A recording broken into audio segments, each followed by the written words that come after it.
ಎಲ್ಲಾದ್ರೂ ನಂದೀಶ್ ಅವರ ಒಂದು ವೈಫ್ ಅವ್ರನ್ನ ನೋಡಿದಿರಾ? ಅಮ್ಮ ಬರಮ್ಮ. ಅಮ್ಮು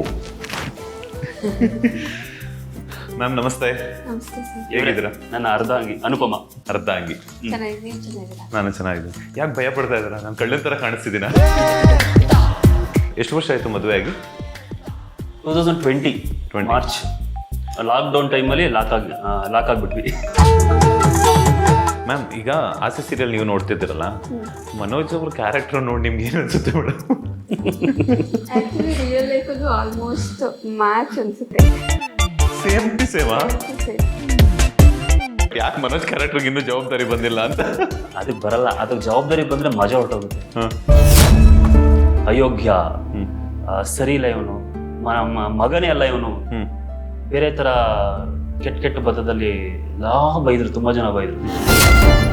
ಹೋಗ್ತಾ ಹೋಗ್ತಾ ಹೋಗ್ತಾ ಯಾವ ರೇಂಜಿಗೆ ಮನೋಜ್ ಕ್ಯಾರೆಕ್ಟರ್ ಇಷ್ಟಪಟ್ರು ಅಂದ್ರೆ, ಅಪ್ಪ ಇಲ್ಲೋದ್ರು ಸಾರ್ ಏನ್ ಸಾರ್ ಹೆಂಗೆ ಸಾರ್ ಸಕ್ಕತ್ತ ಮಾಡ್ತೀರ ಸರ್. 5 ಡಿಗ್ರಿ ಮನೋಜನ ಕ್ಯಾರೆಕ್ಟರ್ ನನಗೆ ಯಾವತ್ತಿದ್ರು ನಂಬರ್ 1, ಟಾಪ್ 1. ದುಡ್ಡಿನ ವಿಚಾರದಲ್ಲಿ ಯಾವತ್ತಾದ್ರೂ ಸಫರ್ ಆಗಿರುವಂತಹ ಮೂಮೆಂಟ್ ಬಗ್ಗೆ ಹೇಳಿದ್ರೆ? ಅರೇಕಾ ಪ್ಲೇಟ್ ಎಲ್ಲ ಒಂದು ಫ್ಯಾಕ್ಟ್ರಿ ಥರ ಮಾಡಿ ಅದರಲ್ಲೂ 2 ತಿಂಗಳು ಅದು ಡಮಾರ್. ತಾವರೆಕೆರೆಯಲ್ಲಿ ಒಂದು ಡಯಾಗ್ನೋಸ್ಟಿಕ್ ಓಪನ್ ಮಾಡಿದೆ, ಅದು ಡಮಾರ್. ಕಮಲಾನಗರದಲ್ಲಿ ಒಂದು ಡಯಾಗ್ನೋಸ್ಟಿಕ್ ಓಪನ್ ಮಾಡಿದೆ, ಅಲ್ಲೊಂದೇ 1 ವರ್ಷ, ಅದು ಡಮಾರ್. ಗುಡಿಯಮ್ಮನಹಳ್ಳಿಲಿ ಡಯಾಗ್ನೋಸ್ಟಿಕ್ ಓಪನ್ ಮಾಡಿದೆ ಆಫ್ಟರ್ ಕಮಲಾನಗರ, ಅದು ಡಮಾರ್. ನಾನು ಸಿನಿಮಾ ಮಾಡಿದೆ, ಒಂದು ಅಂಧಾಗಾರ ಅಂತ ಒಂದು ಸಿನಿಮಾ ಮಾಡಿದೆ. ಸಿನಿಮಾ ಹೋಗಿಲ್ಲ, ನಿಮ್ನ ಹಾಕೊಂಡ್ವಿ, ಲಾಸ್ ಆಗ್ಬಿಟ್ವಿ ಅಂತ. ನಾನೀಗ ಬಿಸ್ನೆಸ್ ಕೈ ಹಾಕ್ಬೇಕು ಅಂದ್ರೆ ನನ್ನ ಟೆನ್ಷನ್, ಭಯ.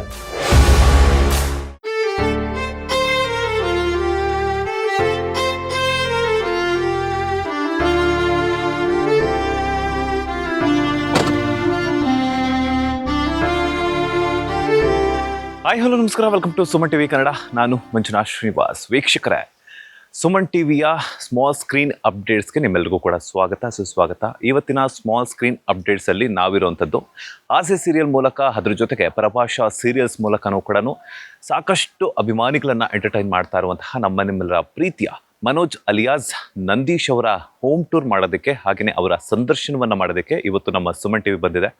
ಸೊ ಅವರ ಮನೆ ಇದೆ ಅಂತ ಅನಿಸುತ್ತೆ, ಬಟ್ ಇನ್ನೂ ಗೊತ್ತಿಲ್ಲ. ಬನ್ನಿ ಒಂದ್ಸಲ ಹೋಗ್ಬಿಟ್ಟು ನಂದೀಶ್ ಅವರ ಹೋಮ್ ಟೂರ್ ಯಾವ ಥರ ಇದೆ, ಮನೋಜ್ ಕ್ಯಾರೆಕ್ಟರ್ ಮೂಲಕ ಆಸೆ ಸೀರಿಯಲ್ನಲ್ಲಿ ಪೆಂಗ್ಯ ಆಗಿ ಸಾಕಷ್ಟು ಅವತಾರಗಳನ್ನು ಎತ್ತಿ ತಮ್ಮ ಅಭಿನಯದ ಮೂಲಕ ಕನ್ನಡ ಕಿರುತೆರೆ ವೀಕ್ಷಕರನ್ನಂತೂ ಸಿಕ್ಕಾಪಟ್ಟೆ ಎಂಟರ್ಟೈನ್ ಮಾಡ್ತಾ ಇದ್ದಾರೆ. ಅವರ ಹೋಮ್ ಟೂರ್ ಹೇಗಿದೆ, ಅವರ ಸಂದರ್ಶನ, ಹಾಗೆಯೇ ಅವ್ರ ಬಗ್ಗೆ ಒಂದಷ್ಟು ಇಂಟ್ರೆಸ್ಟಿಂಗ್ ವಿಚಾರಗಳನ್ನು ತಿಳಿಸ್ಕೊಡ್ತಾ ಹೋಗ್ತೀನಿ.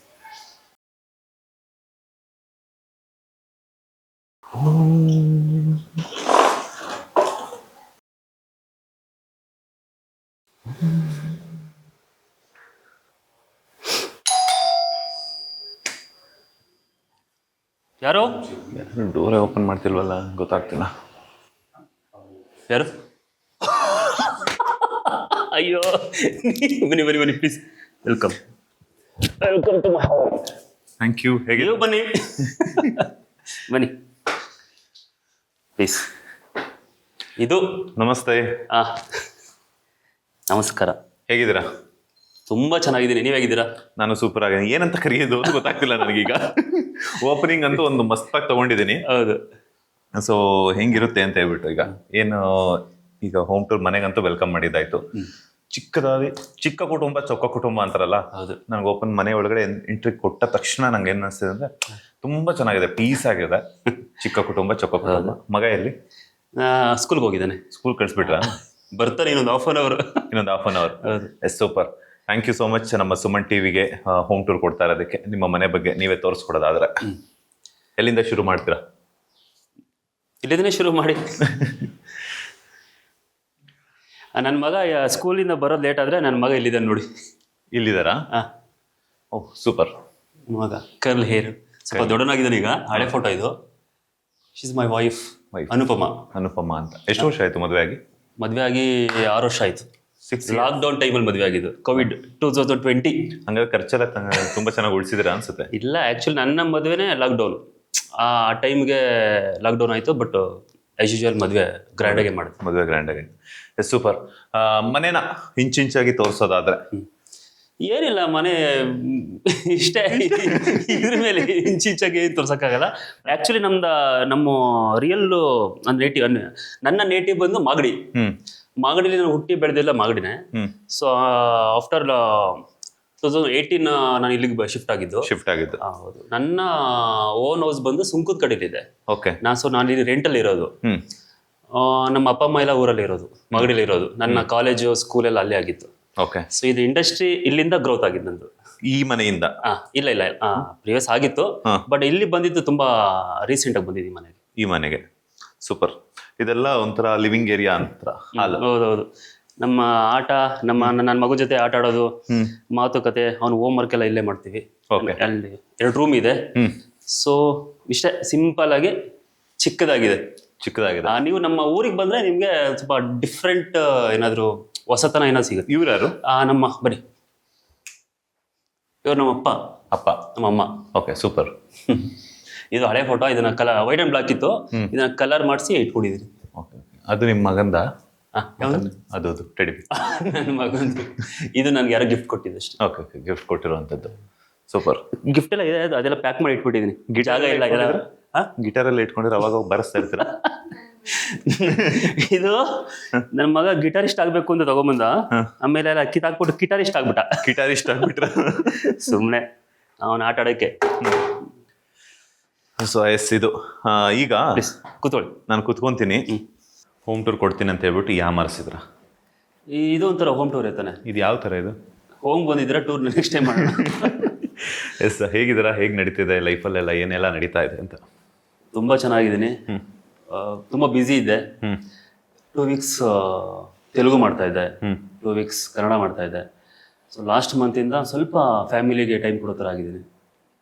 ಆರಾಮ, ಖುಷಿಯಾಗಿದ್ದೀನಿ. ನನ್ನ ಫ್ಯಾಮಿಲಿ ಖುಷಿಯಾಗಿದೆ, ಅದರಿಂದ ನಾನು ಖುಷಿಯಾಗಿದ್ದೀನಿ. ಫ್ಯಾಮಿಲಿ ಅಂತ ಹೇಳಿದ್ರೆ ಮತ್ತೆ ಸಿಂಗಲ್ ಹಾಕೋತೀರ? ಈಗ ಫ್ಯಾಮಿಲಿ ಕರೀನಾ? ಎಸ್, ಆ್ಯಕ್ಚುಲಿ ಕರೀಲೇಬೇಕು. ಇದುವರೆಗೂ ಎಲ್ಲಾದರೂ ನಂದೀಶ್ ಅವರ ಒಂದು ವೈಫ್ ಅವರನ್ನ ನೋಡಿದಾರ? ಆದರೆ ಇವತ್ತು ನಮ್ಮ ಸುಮನ್ ಟಿವಿಯಲ್ಲಿ ಎಕ್ಸ್ಕ್ಲೂಸಿವ್ ಆಗಿ ಅವರಿಬ್ಬರನ್ನ ಇಂಟರ್ವ್ಯೂ ಮಾಡುವಂತಹ ಸಮಯ. ಯಾಕೆ ಅಂತಂದರೆ ಇವರು ಹೋಮ್ ಟೂರ್ ಕೊಡ್ತೀರಿ ಅಂತ ಹೇಳ್ಬಿಟ್ಟು ನನ್ನನ್ನು ಯಾಮರಿಸಿದ್ದಾರೆ. ಆದರೆ ನಾನು ಬಿಡಲ್ಲ. ಕರೀರಿ ಮೇಡಮ್ನ, ಇವತ್ತು ನಿಮ್ಮ ನಿಜಾಂಶಗಳೆಲ್ಲ ಬರುತ್ತೆ. ಓಕೆ. ಎಸ್ ಅಮ್ಮು, ಬರಮ್ಮ. ಅಮ್ಮು ಮ್ಯಾಮ್, ನಮಸ್ತೆ. ನಮಸ್ತೆ ಸರ್. ಹೇಗಿದ್ದೀರಾ? ನನ್ನ ಅರ್ಧ ಅಂಗಿ ಅನುಪಮ. ಅರ್ಧ ಅಂಗಿ. ಚೆನ್ನಾಗಿದೆ, ನೀವು ಚೆನ್ನಾಗಿದ್ದೀರಾ? ನಾನು ಚೆನ್ನಾಗಿದ್ದೀನಿ. ಯಾಕೆ ಭಯ ಪಡ್ತಾ ಇದ್ದೀರಾ? ನಾನು ಕಳ್ಳನ ಥರ ಕಾಣಿಸ್ತಿದ್ದೀನಾ? ಹಾಗೇನಿಲ್ಲ, ಫಸ್ಟ್ ಟೈಮ್ ಅಂತ. ಎಸ್ ಮ್ಯಾಮ್, ಹೇಗಿದ್ದೀರಾ? ನೀವು ಹೇಗೆ ನಡೀತಿದ್ರೆ? ನೀವೇನು ಕೆಲಸ ಮಾಡ್ಕೊಂಡಿರೋದು ಅಂತ? ಮನೇಲೇ ಇರೋದು. House wife. Yes, super. ಎಷ್ಟು ವರ್ಷ ಆಯಿತು ಮದುವೆ ಆಗಿ? 2020 ಮಾರ್ಚ್ 28. ಲಾಕ್ಡೌನ್ ಟೈಮಲ್ಲಿ ಲಾಕ್ ಆಗ್ಬಿಟ್ವಿ. ನೀವು ಅವ್ರಿಗೆ ಲಾಕ್ ಆದ್ರೆ ಅವ್ರು ನಿಮಗೆ ಲಾಕ್ ಮಾಡಿದ್ರು? ಇಬ್ಬರು ಒಟ್ಟಿಗೆ ಲಾಕ್ ಆಗಿದ್ದು. Yes sir. ಯಾರು ಲವ್ ಅರೇಂಜಾ ಅಂತ? ಅರೇಂಜ್ ಮ್ಯಾರೇಜಾ? Yes ma'am. ಈಗ ನೀವು ನೋಡಕ್ ಹೋದ್ರಿ, ಏನು ಇಷ್ಟ ಆಯಿತು ಅನುಪಮ ಅವರಲ್ಲಿ ಅಂತ? ಅವಳು ಸೈಲೆನ್ಸ್ ಇಷ್ಟ ಆಯಿತು. ಇನ್ನೋಸೆನ್ಸ್ ಇಷ್ಟ ಆಯಿತು. ಈಗ ನೋಡಿ, ಈ ಥರ ಇನ್ನೋಸೆಂಟ್, ತುಂಬ ಸೈಲೆಂಟು, ಜಾಸ್ತಿ ಮಾತಾಡಲ್ಲ, ತುಂಬ ಕಡಿಮೆ. ಅವಳ ಮುಗ್ಧತೆ ಇಷ್ಟ ಆಯಿತು. ನೋಡಿದ ತಕ್ಷಣ ಅದಂಗೆ ಇಷ್ಟ ಆದ್ರು? ಮುಗ್ಧತೆ ಅದೆಲ್ಲ ನೋಡಿ, ಈಗ ನಿಮಗೆ ಕಾಣಿಸ್ತಿಲ್ವಾ ಮುಗ್ಧತೆ? ಅಲ್ಲ, ಅದು ಓಕೆ. ಬಟ್ ಲೈಫ್ ಪಾರ್ಟ್ನರ್ ಅಂದಮೇಲೆ ಒಂದಷ್ಟು ಡ್ರೀಮ್ಸ್ ಅದು ಇದೆಲ್ಲ ಇರುತ್ತಲ್ಲ. ಆ್ಯಕ್ಚುಲಿ ನಾವು ಮಾತಾಡಿದ್ವಿ ಫೋನಲ್ಲೇ ಮಾತಾಡಿ ಏನಿಷ್ಟ ಇಲ್ಲ, ಹೇಗಿರಬೇಕು ಲೈಫಲ್ಲಿ, ಅದನ್ನೆಲ್ಲ ಒಂದು ಡಿಸ್ಕಸ್ ಮಾಡಿ ಆಮೇಲೆ okay fine, move on. Ma'am, Nandish ಅವರು ನಿಮ್ಗೆ ಏನಕ್ಕೆ ಇಷ್ಟ ಆದರು ಅಂತ? ಯಾವ ಕ್ವಾಲಿಟಿ ನಂದೀಶ್ ಅವರಲ್ಲಿ ನಿಮ್ಗೆ ಇಷ್ಟ ಆಯಿತು ಅಂತ? ನಾನು ಆ್ಯಕ್ಚುಲಿ ಕೇಳಿದೆ, ಮದುವೆ ಆದ್ಮೇಲೆ ಕೇಳಿದ್ವಿ, ನಿನ್ಗೆ ಹೆಂಗೆ ಇಷ್ಟ ಅದೇ ನಾನು ಅಂತ. ಅವಳು ನಾನು ಬರೋದನ್ನ ಕಿಟಕಿಲಿ ನೋಡ್ತಾ ಇದ್ದಂತೆ, ಕಿಚನಿಂದ ಕಿಟಕಿಲಿ ನೋಡ್ತಾ ಇದ್ದಂತೆ. ನಾನು ಹೇಳಿಬಿಡ್ತೀನಿ, ನಾನು ಬಂದೆ ಎಂಟ್ರಿ ಆದೆ. ನಾನು ಸ್ವಲ್ಪ ಫಿಟ್ ಆ್ಯಂಡ್ ಫೈನ್ ಆಗಿದ್ದೆ, ಜಿಮ್ ಎಲ್ಲ ಮಾಡ್ತಿದ್ದೆ. ಆಗ ಬಂದು ನಾನು ಸ್ಲಿಪ್ಪರ್ನ ಇಲ್ಲೂ ಆ ಕಡೆ ಮೂಲೆ ಸೈಡಲ್ಲಿ ಬಿಟ್ಟು ಎಂಟ್ರಿ ಆದಂತೆ. ಅಂದರೆ ಯೂಶ್ವಲಿ ಸ್ಲಿಪ್ಪರ್ ಬಂದು ಮನೆ ಬಾಗಿಲಲ್ಲಿ ಬಿಡೋದು ಅದೆಲ್ಲ ಇದೆ. ಅದು ಆ ಡಿಸಿಪ್ಲಿನು. ಅಲ್ಲಿ ಬಂದು ಆ ಸ್ಲಿಪ್ಪರ್ನ ಸೈಡಲ್ಲಿ ಬಿಟ್ಟು ಒಂದು ಡಿಸಿಪ್ಲಿನಾಗಿ ಬಂದೆ. ಅದು ನೋಡಿ ಇಷ್ಟ ಆಗ್ಬಿಟ್ಟೆ. ಆ ಡಿಸಿಪ್ಲಿನ್ ಇಷ್ಟ ಆಯ್ತಾ? ನಾನು ಆ ಸ್ಲಿಪ್ಪರ್ ಬಿಟ್ಟಿದ್ದೆ ತಪ್ಪಾಯ್ತಲ್ಲಿ. ನಾನು ನೆನ್ನೆ ರೇಗಿಸ್ತಾ ಇದ್ದೆ, ನೋಡಿ ಈಗ ಸ್ಲಿಪ್ಪರ್ ಸೈಡಲ್ಲಿ ಬಿಟ್ಟೆ ತಪ್ಪಾಯ್ತು, ಬಂದು ಬಾಗಿಲಲ್ಲಿ ಬಿಟ್ಟಿದ್ದೆ ಆಗ್ತಿರ್ಲಿಲ್ಲ ಅಂತ. ಆ್ಯಕ್ಚುಲಿ ಏನು ಗೊತ್ತಾ, ನಿಜ ಹೇಳ, ಅವರು ನೀವು ಜಾಸ್ತಿ ಟಾಕ್ಟಿವ್ ಇದ್ದಿರ್ತಾನೆ. ಸೊ ಅವ್ರು ಅದಕ್ಕೆ ಸೈಲೆಂಟ್ ಆಗಿರೋದಕ್ಕೆ ನೀವು ಇಬ್ಬರ ಸಂಸಾರ ನನಗೆ ಅವರು ಜಾಸ್ತಿ ಮಾತಾಡ್ತಾರೆ ಅಂತ ನಂಗೆ ಗೊತ್ತಿರಲಿಲ್ಲ. ಸೈಲೆಂಟ್ ಅಂತಾನೆ ಅನ್ಸುತ್ತು. ನಮ್ಮ ಮನೆಗೆ ಬಂದಾಗ್ಲೂ ಸೈಲೆಂಟ್ ಆಗಿ ಕುತ್ಕೊಂಡಿದ್ರು. ಅಫ್ಕೋರ್ಸ್ ಸೈಲೆಂಟ್ ಆಗಿರ್ಬೇಕು ಆ ಟೈಮಲ್ಲಿ, ಮದುವೆ ಆಗಿರ್ಲಿಲ್ವಲ್ಲ. ಅದೇ ಆಮೇಲೆ ಇವ್ರು ತುಂಬಾ ಚೆನ್ನಾಗಿ ಮಾತಾಡ್ತಿದ್ರು, ಏನಪ್ಪ ಇಷ್ಟೊಂದು ಮಾತಾಡ್ತಾರೆ ಅಂತ ಯಾವತ್ತಾದ್ರೂ ಅನ್ಸಿದ್ದುಂಟಾ? After marriage. ಆಫ್ಟರ್ ಮ್ಯಾರೇಜ್ ಅದುವರೆಗೂ ಏನು ಅದಕ್ಕಿಂತ ಫೋನಲ್ಲಿ ಜಾಸ್ತಿ ಮಾತಾಡಿದಾಗ್ಲೂ ನಿಮ್ಗೆ ಜಾಸ್ತಿ ಮಾತಾಡ್ತಾರೆ, ಇವ್ರು ಇಷ್ಟೊಂದು ಮಾತಾಡ್ತಾರೆ ಅನ್ಸಿಲ್ಲ. ಈಗ ಆಫ್ಟರ್ ಮದುವೆಯಾಗಿ 6 ವರ್ಷ ಅಲ್ಲ, ಹೆಂಗಿದೆ ಲೈಫ್ ಎಲ್ಲಾನು ಇಬ್ಬರ ಒಂದು ಲೈಫು? ಚೆನ್ನಾಗಿದೆ, ತುಂಬಾ ಚೆನ್ನಾಗಿ ಹೋಗ್ತಾ ಇದೆ. ಲಾಕ್ಡೌನ್ ಟೈಮಲ್ಲಿ ಸ್ವಲ್ಪ ಕಷ್ಟ ಆಯಿತು ಲೈಫ್ ಲೀಡ್ ಮಾಡೋದು. ಅಂದರೆ ಯೂಶ್ವಲಿ ಎಲ್ರಿಗೂ ಕೋವಿಡ್ ಬಂತು, ಎಲ್ಲ ವರ್ಕ್ ಎಲ್ಲ ನಿಂತೋಯ್ತು. ಆ ಟೈಮಲ್ಲಿ ಆದರೂ ನಾನು ಆ ಟೈಮಲ್ಲಿ ಗಿಣಿನಾಮ ಮಾಡ್ತಾ ಇದ್ದೆ. ಬಟ್ ಫೈನ್, ಒಂದು 6 ಮಂತ್ ನಾವು ಊರಲ್ಲೇ ಸೆಟ್ಲ್ ಆಗ್ಬಿಟ್ಟು, ಮದುವೆ ಆಗಿ ಊರಲ್ಲೇ ಸೆಟ್ಲ್ ಆದ್ವಿ. ಬ್ಯಾಂಗ್ಳೂರ್ಗೆ ಶಿಫ್ಟ್ ಆಗಿದ್ದು ಆಫ್ಟರ್ ಗಿಣಿರಾಮ. ನಾನು ಗಿಣಿರಾಮನ ನಾನು ಅಪ್ ಡೌನ್ ಮಾಡ್ತಿದ್ದೆ ಊರಿಂದ, ಮಾಗಡಿಯಿಂದ ಬ್ಯಾಂಗ್ಳೂರ್ಗೆ. ಬಿಕಾಸ್ ಎಲ್ಲಿ ನೀವು ಗೊತ್ತಲ್ಲ ಆ ಟೈಮಲ್ಲಿ ಎಷ್ಟು ಕಷ್ಟ ಆಯಿತು ಅಂತ. ತುಂಬ ಭಯ ಇತ್ತು ಶೂಟಿಂಗ್ ಬರೋಕ್ಕೆ. ಮಾಸ್ಕ್ ವೇರ್ ಮಾಡಬೇಕಿತ್ತು, ಯಾರ ಜೊತೆ ಮಾತಾಡಬೇಕಾದ್ರೆ ಡಿಸ್ಟೆನ್ಸ್ ಮೇಂಟೈನ್ ಮಾಡಬೇಕಿತ್ತು. ಶೂಟಿಂಗ್ ಮಾಡಬೇಕಾದ್ರೂ ತುಂಬ ಕಷ್ಟ ಆಯಿತು. ಶೂಟಿಂಗ್ ಮಾಡಬೇಕಾದ್ರೆ ತುಂಬ ಪರ್ಮಿಷನ್ ಎಲ್ಲ ಕೊಡ್ತಿರ್ಲಿಲ್ಲ, ತುಂಬ ಕಷ್ಟದಲ್ಲಿ ಮಾಡಿದ್ದು ಆ ಟೈಮ್. ಸೊ ಕೋವಿಡ್ ಆದಮೇಲೆ, ಲಾಕ್ಡೌನ್ ಕಂಪ್ಲೀಟ್ ಆದಮೇಲೆ ಬೆಂಗಳೂರು ಶಿಫ್ಟ್ ಆಗಿ, ಸೊ ಆರಾಮಾಗಿ ನಡೀತಾ ಇದೆ. ಆ್ಯಕ್ಚುಲಿ ಆ ಟೈಮಲ್ಲಿ ನನಗೆ ಮಗುನೂ ಆಯಿತು, ಸೇಮ್ 2020 ಎಂಡಲ್ಲಿ. ಸೊ ಮಗು ಆಯಿತು. ಲಾಕ್ಡೌನ್ ಅಲ್ಲೇ ಮದುವೆ ಮತ್ತೆ ಮಗುನ ಎರಡು ಕಂಪ್ಲೀಟ್ ಮಾಡ್ಕೊಂಡ್ಬಿಟ್ಟ. ಹೌದು, ಲಾಕ್ಡೌನ್ ಆಗಿತ್ತಲ್ಲ, ಸೊ ಆರಾಮಾಗಿ ಫ್ರೀ ಆಗಿದ್ದು, ಸ್ವಲ್ಪ ಆರಾಮಾಗಿ ಪ್ಲಾನ್ ಮಾಡ್ಕೊಂಡು ಆರಾಮ. ಎಸ್ ಮ್ಯಾಮ್, ಈಗ ಇವ್ರ ಆಕ್ಟರ್ ಅಂತ ಗೊತ್ತಿದ್ದೆ ನೀವು ಮದುವೆ ಆದ್ರ? ಆಕ್ಚುಲಿ ನನಗೆ ಮುಂಚೆ ನಾವು ನೋಡ್ತಾ ಇರಲಿಲ್ಲ, ಸೀರಿಯಲ್ಸ್ ಎಲ್ಲ ನೋಡ್ತಾ ಇರಲಿಲ್ಲ. ಆಮೇಲಿಂದನೇ ಅವ್ರ ಆಕ್ಟರ್ ಅಂತಾನೆ ಗೊತ್ತಾಗಿತ್ತು. ಅಂದ್ರೆ ಮನೆಗೆ ಬಂದಾಗ ಗೊತ್ತಾಗಿತ್ತು. ಮನೆಗೆ ಬಂದಾಗ ಆಕ್ಟರ್ ಅಂತ ಗೊತ್ತಾದ್ರು. ಸೊ ನೀವು ಕೇಳಿರ್ಲಿಲ್ವಾ ಆಕ್ಟರ್ನ ಮದುವೆ ಆಗ್ತೀರಾ ಅಂತ? ಇಲ್ಲ, ಅವರು ನನ್ನ ಪ್ರೊಫೈಲ್ ನೋಡಿದ್ರಲ್ಲ, ಅವ್ರ ಅಮ್ಮಂಗೆ ಗೊತ್ತಿತ್ತು ಆಕ್ಟರ್ ಅಂತ. ಕೇಳಿದ್ದಾರೆ ಆಕ್ಟ್ರು ಈ ಥರ, ಓಕೆ ನಿನಗೆ ಓಕೆನಾ?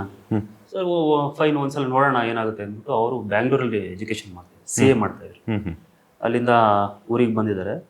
ಅವ್ರೊಂದು ಕ್ಯೂರಿಯಾಸಿಟಿ, ಆಕ್ಟ್ರು ಮನೆಗೆ ಬರ್ತಾರೆ ನೋಡೋಣ ಹೇಗೆ, ಕ್ಯೂರಿಯಾಸಿಟಿ ಇತ್ತು. ಸೊ ಅದೇ ಚೆನ್ನಾಗಿತ್ತು. ಫಸ್ಟ್ ಇಂಪ್ರೆಷನ್ ತುಂಬ ಚೆನ್ನಾಗಿತ್ತು, ಚೆನ್ನಾಗಿ ಮಾತಾಡ್ಸಿತ್ತು. ಟೆಂಪಲ್ಗೆಲ್ಲ ಕರ್ಕೊಂಡು ಹೋದ್ರು ಫಸ್ಟ್ ಡೇನೆ. ನೋಡಕ್ ಹೋಗಿದ್ದೀನಿ ಅಲ್ಲಿ ಜಸ್ಟ್ ಆ ಊರಲ್ಲಿ ಒಂದು ಟೆಂಪಲ್ ಇತ್ತು, ನಮ್ಮ ಮನೆ ಹತ್ರನೇ ಕರ್ಕೊಂಡು ಹೋದ್ರು. ಫಸ್ಟ್ ಇಂಪ್ರೆಷನ್ ತುಂಬ ಚೆನ್ನಾಗಿತ್ತು. ಆಲ್ಮೋಸ್ಟ್ ಓಕೆ ಫಿಕ್ಸ್ ಅಂತ ಅನ್ನೋ ಥರನೇ ಆಗೋಯ್ತು. ಅದಾದ್ಮೇಲೆ ಸ್ವಲ್ಪ ದಿನ ಆದ್ಮೇಲೆ ಇವ್ರ ಅಮ್ಮಂಗೂ ಓಕೆ ಆಯಿತು, ಇಷ್ಟ ಆಯಿತು.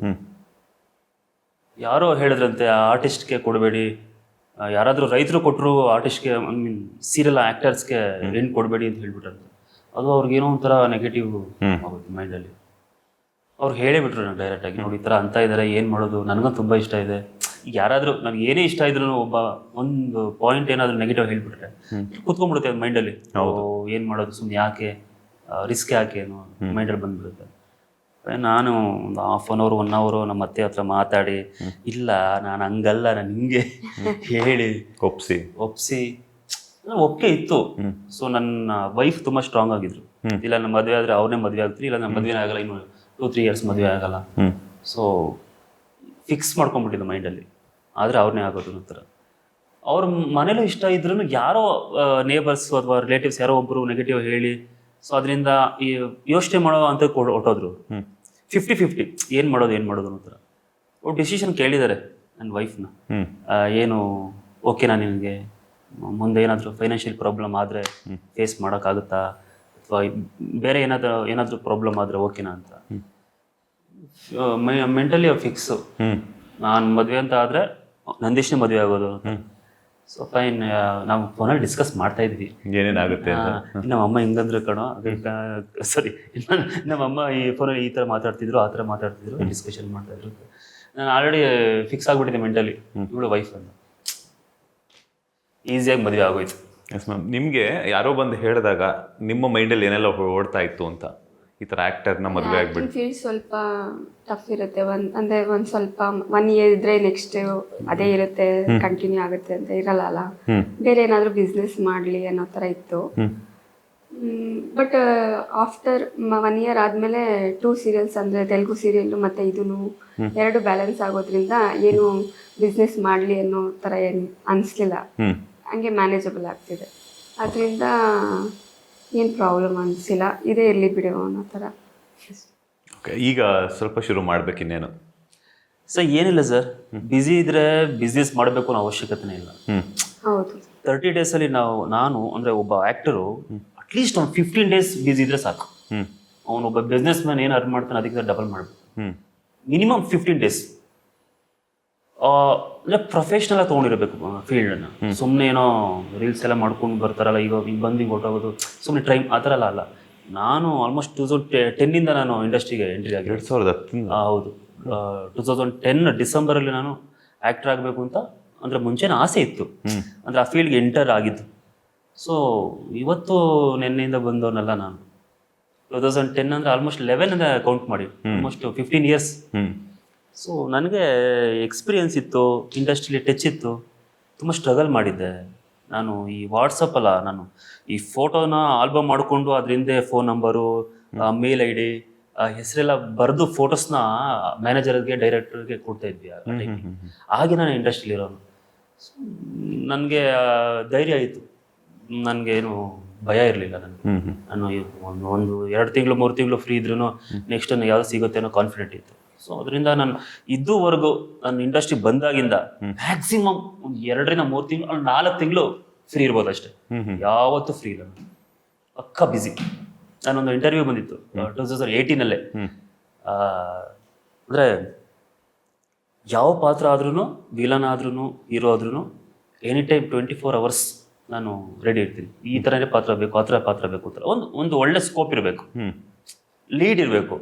ನಾಟ್ ಹೀರೋನೇ ಬೇಕು, ನಾನು ಹೀರೋ ಬಿಟ್ಟು ಬೇರೆ ಯಾವುದು ಮಾಡಲ್ಲ ಅಂತಲ್ಲ. ಆ ಥರ ಮಾಡಿದ್ರೆ ಮನೇಲಿ ಕುತ್ಕೊಂಡಿರ್ಬೇಕಾಗುತ್ತೆ, ವರ್ಷಾನುಗಟ್ಲೆ ಕೂತಿರ್ಬೇಕು. ಆ ಥರ ತುಂಬ ಜನ ಇದ್ದಾರೆ. ಸೊ ಯಾವುದೂ ಮಾಡೋಕ್ಕಾಗಲ್ಲ, ಅವ್ರೇನೋ ಪ್ರೂವ್ನೇ ಮಾಡ್ಕೊಳಕ್ಕಾಗಲ್ಲ. ಸೊ ನಾನು ಹೀರೋನು ಮಾಡಿದ್ದೀನಿ, ನೆಗೆಟಿವ್ ಮಾಡಿದ್ದೀನಿ, ಈಗ ಮನೋಜ್ ಕ್ಯಾರೆಕ್ಟರ್ ಮಾಡ್ತಾ ಇದ್ದೀನಿ. ಮನೋಜ್ ನಿಮ್ಗೆ ಏನಂತೀರಾ? ಮನೋಜ್ ಕ್ಯಾರೆಕ್ಟರ್ ಯಾವ್ದು? ಹೀರೋ ಅಂತೀರಾ, ವಿಲನ್ ಅಂತೀರಾ, ಕಮಿಡಿಯನ್ ಅಂತೀರಾ, ಯಾವ ಹೆಸರು ಕರೀತೀರಾ ಮನೋಜ್ನ? ಎಲ್ಲ ಶೇಡ್ಸು ಇದೆ ಅದರಲ್ಲಿ. ಸೊ ನನಗೆ ನನ್ನ ಕಾನ್ಫಿಡೆಂಟು ನನಗೆ ಇವತ್ತು ಇಲ್ಲಿವರೆಗೂ ತಂದು ನಿಲ್ಲಿಸಿದೆ. ಮ್ಯಾಮ್, ಈಗ ಆಸೆ ಸೀರಿಯಲ್ ನೀವು ನೋಡ್ತಿದ್ದೀರಲ್ಲ, ಮನೋಜ್ ಅವ್ರ ಕ್ಯಾರೆಕ್ಟರ್ ನೋಡಿ ನಿಮ್ಗೆ ಏನು ಅನ್ಸುತ್ತೆ ಮೇಡಮ್? ಆಕ್ಚುಲಿ ರಿಯಲ್ ಲೈಫಲ್ಲೂ ಆಲ್ಮೋಸ್ಟ್ ಮ್ಯಾಚ್ ಅನ್ಸುತ್ತೆ. ಸೇಮ್ ಟು ಸೇಮಾ? ಸೇಮ್. ಇಲ್ಲ ಅದೇ ತರ ಅಲ್ಲ, ಈಗ ರಿಯಲ್ ಲೈಫ್ ಸೆಟ್ಟಲ್ಲೂ ಅದೇ ಮಾತು ಹೇಳ್ತಾರೆ. ಮಂಡ್ಯ ರಮೇಶ್ ಸರ್, ನಮ್ಮ ಸ್ನೇಹ ಮ್ಯಾಮ್, ನನ್ನ ಕೋ-ಆರ್ಟಿಸ್ಟ್ ಇದಾರಲ್ಲ, ಎಲ್ರು ಅವ್ರದ್ದು ಆಗಾಗ ನೀನ್ ಬಿಡ, ನೀನ್ ರಿಯಲ್ ನಿನ್ ಮನೋಜನೆ ಕಣೋ, ರಿಯಲ್ ಲೈಫಲ್ಲಿ ಮನೋಜನೆ ಕಣೋ, ನೀನ್ ಬೇಕಂತಾನೆ ಹೇಳಿ ಮಾಡಿಸಿರೋ ಕ್ಯಾರೆಕ್ಟರ್ ಕಣೋ ಇದು. ಅಂದ್ರೆ ನನಗೆ ಆ ಥರ ಜೊಯ್ಲಿ ತಮಾಷೆ ಮಾಡ್ಕೊಂಡು ಕಾಲು ಹೇಳ್ಕೊಂಡು ಏನೋ ಹೋಗ್ತಾ ಇರ್ತೀವಿ, ಸೆಟ್ಟಲ್ಲಿ ಹೋಗ್ತಾ ಮಜಾ ಮಾಡ್ತಾ ಇರ್ತೀವಿ.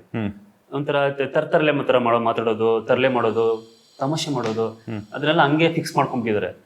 ನಾನೇ ಹೇಳಿದ್ದೆ ಆ್ಯಕ್ಚುಲಿ ಮನೋಜ್ ಕ್ಯಾರೆಕ್ಟ್ರಲ್ಲಿ ಒಂದು 40 to 50% ನಂದೀಶನ್ ಶೇಡ್ ಇದೆ ಅಂತ.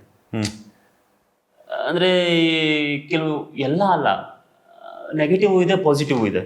ಅಂದರೆ ಕೇರ್ಲೆಸ್, ತುಂಬ ಸೋಮಾರಿತನ ಆಗಿತ್ತು ಆಗ ಮದುವೆಗಿಂತ ಮುಂಚೆ. ಈಗ ಮದುವೆ ಆದ್ಮೇಲೆ ಜವಾಬ್ದಾರಿ ಬಂದ್ಬಿಟ್ಟಿದೆ ಬಿಡು. ಬಟ್ ಯಾಕೆ ಮನೋಜ್ ಕ್ಯಾರೆಕ್ಟರ್ಗೆ ಇನ್ನೂ ಜವಾಬ್ದಾರಿ ಬಂದಿಲ್ಲ ಅಂತ?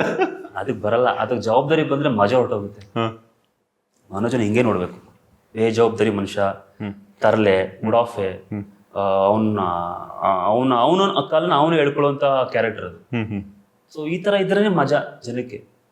ಜನ ಒಂದು ಕ್ಯಾರೆಕ್ಟರ್ನ ಯಾವಾಗ ಇಷ್ಟಪಡ್ತಾರೆ ಅಂದರೆ, ನೀನು ನೆಗೆಟಿವ್ ಪಾಸಿಟಿವ್ ಅಂತಲ್ಲ, ಒಬ್ಬ ಹೀರೋನ ಜನ ಇಷ್ಟಪಡ್ತಾರೆ, ವಿಲನ್ ಇಷ್ಟಪಡಲ್ಲ.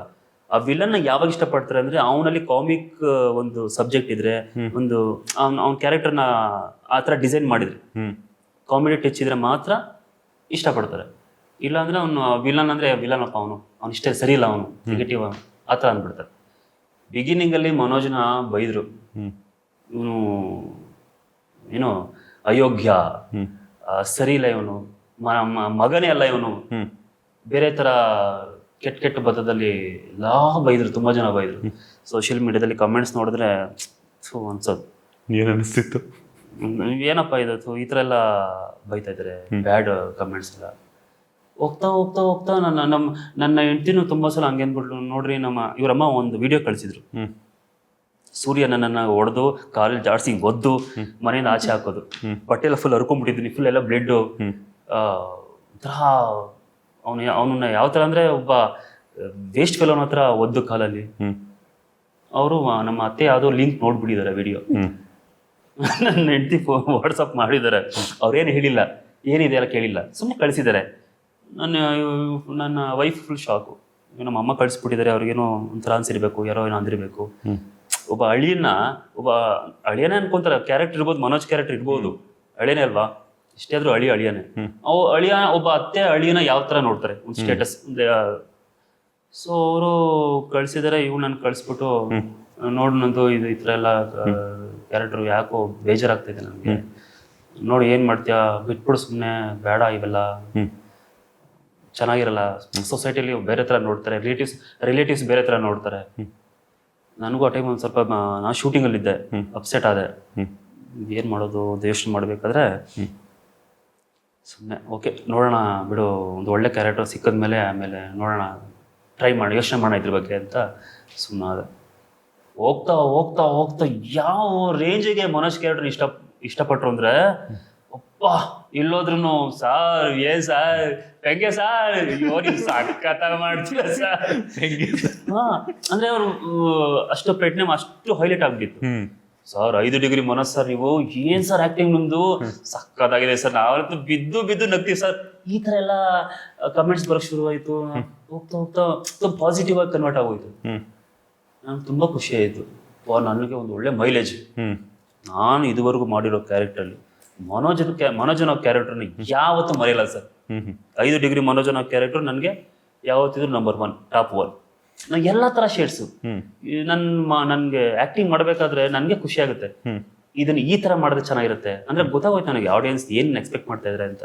ಸೊ ಅದನ್ನ ರೀಚ್ ಮಾಡಿ ಸ್ವಲ್ಪ ಕಾಮಿಕ್ ಮಿಕ್ಸ್ ಮಾಡ್ಕೊಂಡು ಕಾಮಿಡಿ ಸ್ಟೈಲಲ್ಲಿ ನಾನು ಆಕ್ಟ್ ಮಾಡಕ್ ಶುರು ಮಾಡಿದೆ, ಬೋಲ್ಡ್ ಆಗಿ ಆಕ್ಟ್ ಮಾಡಕ್ ಶುರು ಮಾಡಿದೆ. ಜನ ಈಸಿಯಾಗಿ ಇಷ್ಟಪಟ್ಟು ಹೈಲೈಟ್ ಆಗುತ್ತೆ. ಎಸ್, ಆಸೆ ಸೀರಿಯಲ್ನಲ್ಲಿ 5 ಡಿಗ್ರಿ ತಗೊಂಡಿರುವಂಥ ಮನೋಜ್ ಅವರು ರಿಯಲ್ ಲೈಫಲ್ಲಿ ಎಷ್ಟು ಡಿಗ್ರಿ ತಗೊಂಡಿದ್ರು? ನೀವು ಡಿಗ್ರಿ ಎಲ್ಲ ಕೇಳ್ಬಿಟ್ಟಿದ್ರಿ. ಯಾಕೆ? ನಾನು ಡಿಗ್ರಿ ಎಲ್ಲ ಮಾಡಿಲ್ಲ. ನಾನು ಆ್ಯಕ್ಚುಲಿ ಆಫ್ಟರ್ PUC ನಾನು ಡಿಪ್ಲೊಮೊ ಮಾಡಿ ಲ್ಯಾಬ್ ಟೆಕ್ನಿಷಿಯನ್ ಮಾಡಿದ್ದು. ಡಿಗ್ರಿ ಎಲ್ಲ ಎಜುಕೇಷನ್ ಎಲ್ಲ ತುಂಬ ಓದಕ್ಕೆ ಹೋಗಲಿಲ್ಲ. ನನಗೆ ಆಲ್ಮೋಸ್ಟು ನಾನು ಇಂಡಸ್ಟ್ರಿಗೆ ಹೋಗ್ಬೇಕು, ಆ್ಯಕ್ಟರ್ ಆಗಬೇಕು ಅಂತ ತುಂಬ ಆಸೆ ಪಟ್ಟೆ. ನನ್ನ ಸ್ಕೂಲ್ ಟೈಮಲ್ಲಿ ನಾನು ಆಸೆ ಪಟ್ಟಿದ್ದು. ಸೊ ರಿಯಲ್ ಲೈಫಲ್ಲಿ ಡಿಗ್ರಿ ಮಾಡದೇ ಇರೋ ನಂದೀಶ ಮನೋಜ ಆಗಿ 5 ಡಿಗ್ರಿ ಮಾಡಿದ್ದೀನಿ ಅನ್ನೋ ಖುಷಿ ಇದೆ. 5 ಡಿಗ್ರಿಯಲ್ಲಿ ಯಾವ ಡಿಗ್ರಿ ಮಾಡಿದ್ರ? ಯಾವ್ದು ಡಿಗ್ರಿ?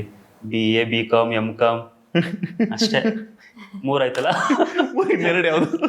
ಏನಮ್ಮ ನೆಕ್ಸ್ಟ್ 2 MTech, MSc ಮಾಡ್ಬೋದಾ? MTech ಮಾಡಿದ್ಮೇಲೆ BA, BSc, BCom, BCA, BA, BCom, BSc, BBA ಅಷ್ಟೇ. BBA. ಒಂದು ಬೋರ್ಡ್ ಕೊಟ್ಟಿದ್ರು, ನೇಮ್ ಬೋರ್ಡ್ ಇತ್ತು, ಅದ್ರಲ್ಲಿ ಏನೇನೋ ಡಿಗ್ರಿಗಳು. ಅದು ಸಂಪಾದನೆ ಇಲ್ಲ. ಈ ಆರ್ಟ್ಸ್ ಮಾಡಿರೋ ಡಿಗ್ರಿ ಜೊತೆ ಇದೇನೋ ಸೈನ್ಸ್ ಮಾಡಿರೋ ಡಿಗ್ರಿ ಮಿಕ್ಸ್ ಮಾಡ್ಬಿಟ್ಟಿದ್ದಾರೆ. ಅಂದ್ರೆ ಸ್ಮಾಲ್ ಸ್ಕ್ರೀನ್ ಅಲ್ಲಿ ಆರ್ಟ್ಸು, ಕಾಮರ್ಸು, ಸೈನ್ಸು ಮಾಡಿರುವಂತಹ ಏಕೈಕ ವ್ಯಕ್ತಿ ಅಂತಂದ್ರೆ ಮನೋಜ್ ಕ್ಯಾರೆಕ್ಟರ್. ಎಸ್ ಮ್ಯಾಮ್, ಇವ್ರ ಕ್ಯಾರೆಕ್ಟರ್ ನೋಡಿದಾಗ ನಿಮ್ಗೆ ಏನ್ ಅನಿಸ್ತಿತ್ತು ಪರ್ಸನಲಿ ಅಂತ? ರಿಯಲ್ ಲೈಫಲ್ಲೂ ಅವರು ಅವ್ರ ಅಮ್ಮಗೆ ಜಾಸ್ತಿ ಪ್ರೀತಿ, ಅದು ಸೇಮ್ ಅನ್ಸುತ್ತೆ. ಮತ್ತೆ ಇನ್ನು ಅಮೌಂಟ್, ಫೈನಾನ್ಷಿಯಲ್ ಮ್ಯಾಟರ್ ಅಲ್ಲೂ ಸ್ವಲ್ಪ ಬೇಗ ಯಾಮಾರ್ಬಿಡ್ತಾರೆ. ಸೇಮು ಅದೆಲ್ಲ. ಆಮೇಲೆ ಫ್ಯಾಮಿಲಿ ಅಂದರೆ ಆ ಫ್ಯಾಮಿಲಿಗೂ ನಮ್ಮ ಫ್ಯಾಮಿಲಿಗೂ ಸ್ವಲ್ಪ ಈಕ್ವಲ್ ಆ ಥರನೇ ಫೀಲ್ ಆಗುತ್ತೆ. ಸೊ ಸೀರಿಯಲ್ ಫ್ಯಾಮಿಲಿಗೂ ರಿಯಲ್ ಫ್ಯಾಮಿಲಿಗೂ ಸೇಮ್ ಸಿಮಿಲಾರಿಟೀಸ್ ತುಂಬಾ ಇದೆ. ನಾನು ಒಬ್ಬನೇ ಮಗ ಇಲ್ಲಿ. ಸೀರಿಯಲ್ ಫ್ಯಾಮಿಲಿ 3 ಜನ ಗಂಡ್ಮಕ್ಳು.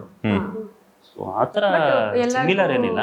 ಬಟ್ ನಮ್ಮ ಅಮ್ಮಂಗೆ ಯೂಶಲಿ ಮಗ ಅಂದ್ರೆ ಇಷ್ಟ ಇದ್ದೇ ಇರುತ್ತೆ, ಅಪ್ಪಂಗೂ ಇಷ್ಟ. ಆ ಥರ ಎಲ್ಲ. ನಿಮ್ಮ ತಂದೆ ತಾಯಿ ಏನು ಹೇಳಿದ್ರು ಹೌದು ಮನೋಜ್ ಕ್ಯಾರೆಕ್ಟರ್ ನೋಡಿ?